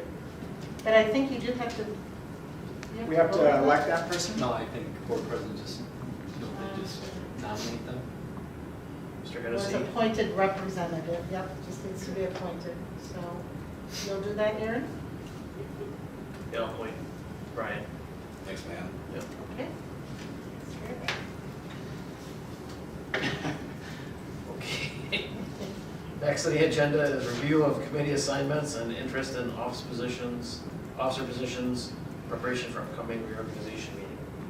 So I have shared this document with our new board members and included the annual school district reorganization meeting will be next Monday. Try to have everyone here to elect the officers and then share with whoever the president is, who ultimately is the person that does, again, appoint the other board members to the different committees. So I have kept the 4 board members and your committee assignments listed, so you know, and if there's changes that you want, you should email me if you are interested in running for president or vice president, clerk, treasurer, any of the officer positions, please let me know. I know from speaking with the new board members, they're wanting to go slow. You know, they don't see themselves necessarily as being an officer right away. So the 4 current board members may want to be thinking about what position, leadership position you would want on the board.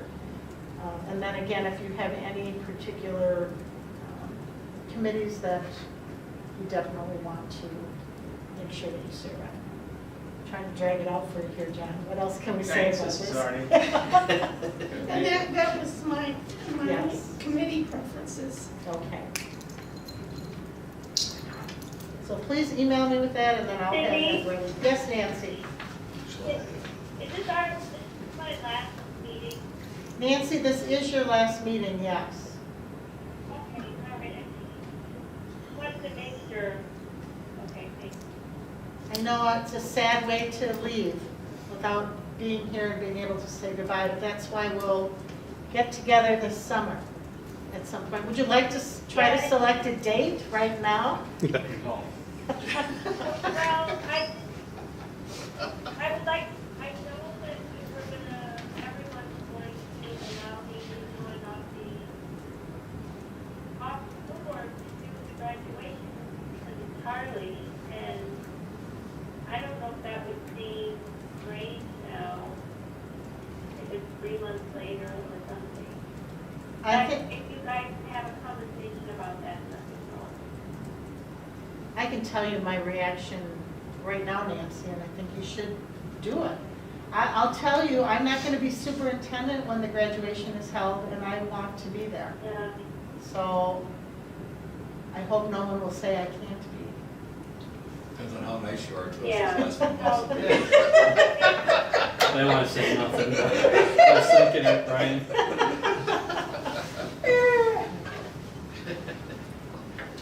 We can talk about it, Nancy, but I haven't. Nancy, it's supposed to be you and me, and I still am counting on that, so.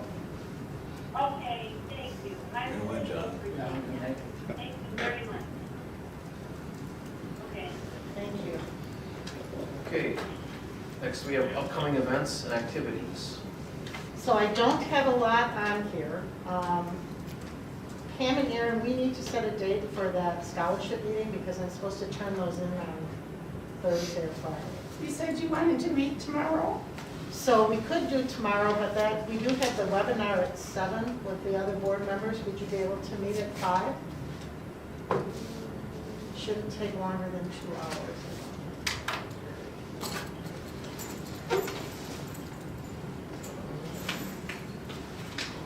At the district office? Yes, we'll meet at 5 o'clock? 5 o'clock. Will that work, Aaron? Yeah, that's fine. Okay, so we'll have the scholarship meeting at 5 and then the organizational meeting at,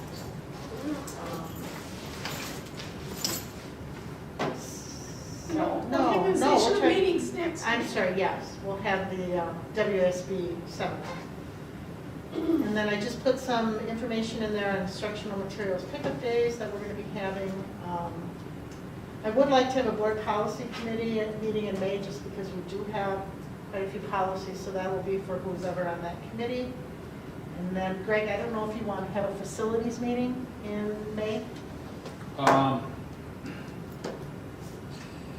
No, I think if we can, no, I think we're fine. We've got most of the projects approved already for the facilities and everything we do. With, so we were doing all those tours of the schools, right? Yes. Was that more for the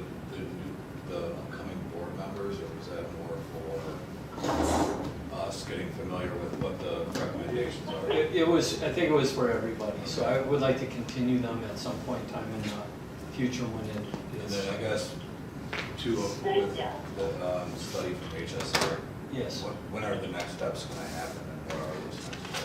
I would like to, this is just me, and of course, I think I'm speaking for Cindy, because we've had conversations, as soon as we can resume the tours of the buildings, we will do that. So I'm thinking September, hopefully at the latest, that we would finish those up and then bring the board back together for conversations, probably within a month or so of what our next steps. 'Cause I'm assuming HSR has recommendations as to what they What they will be, could do, or they're gonna present. they're gonna present, I think we'll go through some process of elimination of where we wanna focus our stuff, so yeah, there'll be some consensus. And that consensus might just simply be, Brian, we're going to form a HADOC committee to take the next step, which would, I don't wanna say study it further, but bring back a recommendation to the board of what we should do. In May, originally scheduled for May 11th was at 4:45 was a calendar meeting. That would be canceled. Yes, at this point in time. And it doesn't meet every month, but title. That will not be happening. The Native American, yeah. Okay. Okay, so then, and then just for, again, one of the things that we talked about tonight that you didn't make a decision on, and we may have to have a special board meeting to do that, would be when the school year ends, as far as instructional time with students. We've been talking administratively about the work that still will need to be done in terms of collecting all the technology devices and cleaning them up, but there's plenty of work that needs to be done. So, given the fact that there's a lot of support by parents for that. When are you gonna bring that recommendation? I mean, you wanna wait till May to do that, do you? I don't think I can wait till the regular board meeting in May, so I think we may have to have a quick special board. Well, your next opportunity is next Oh, Monday we at could the do it for the reorganization. reorganization meeting. Yeah, I think I'll put that on the agenda for the reorganization meeting to have a vote on. So then the new board members can be part of that decision-making process. But thank you for all the decisions you made tonight. There were a lot of things that had to be talked through and looked at, and appreciate your attention to all those issues. Thank you. Okay, since this is John, Nancy, and Jerry's last board meeting, I guess, when do you want to make the motion to adjourn? Come on, John, you know you want to. Nancy made a motion to adjourn. John, you want to second that? I won't do it. Second. Okay, we got a motion second. All those in favor say aye. Hi. Aye. Hi. Suppose okay, so motion adjourn is granted. I would love to give you a hug, but you couldn't. Okay, thank you. Yep, good night.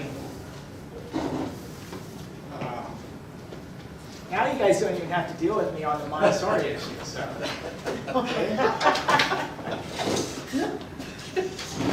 All works out. Yeah, thanks very much, guys. You did a great job.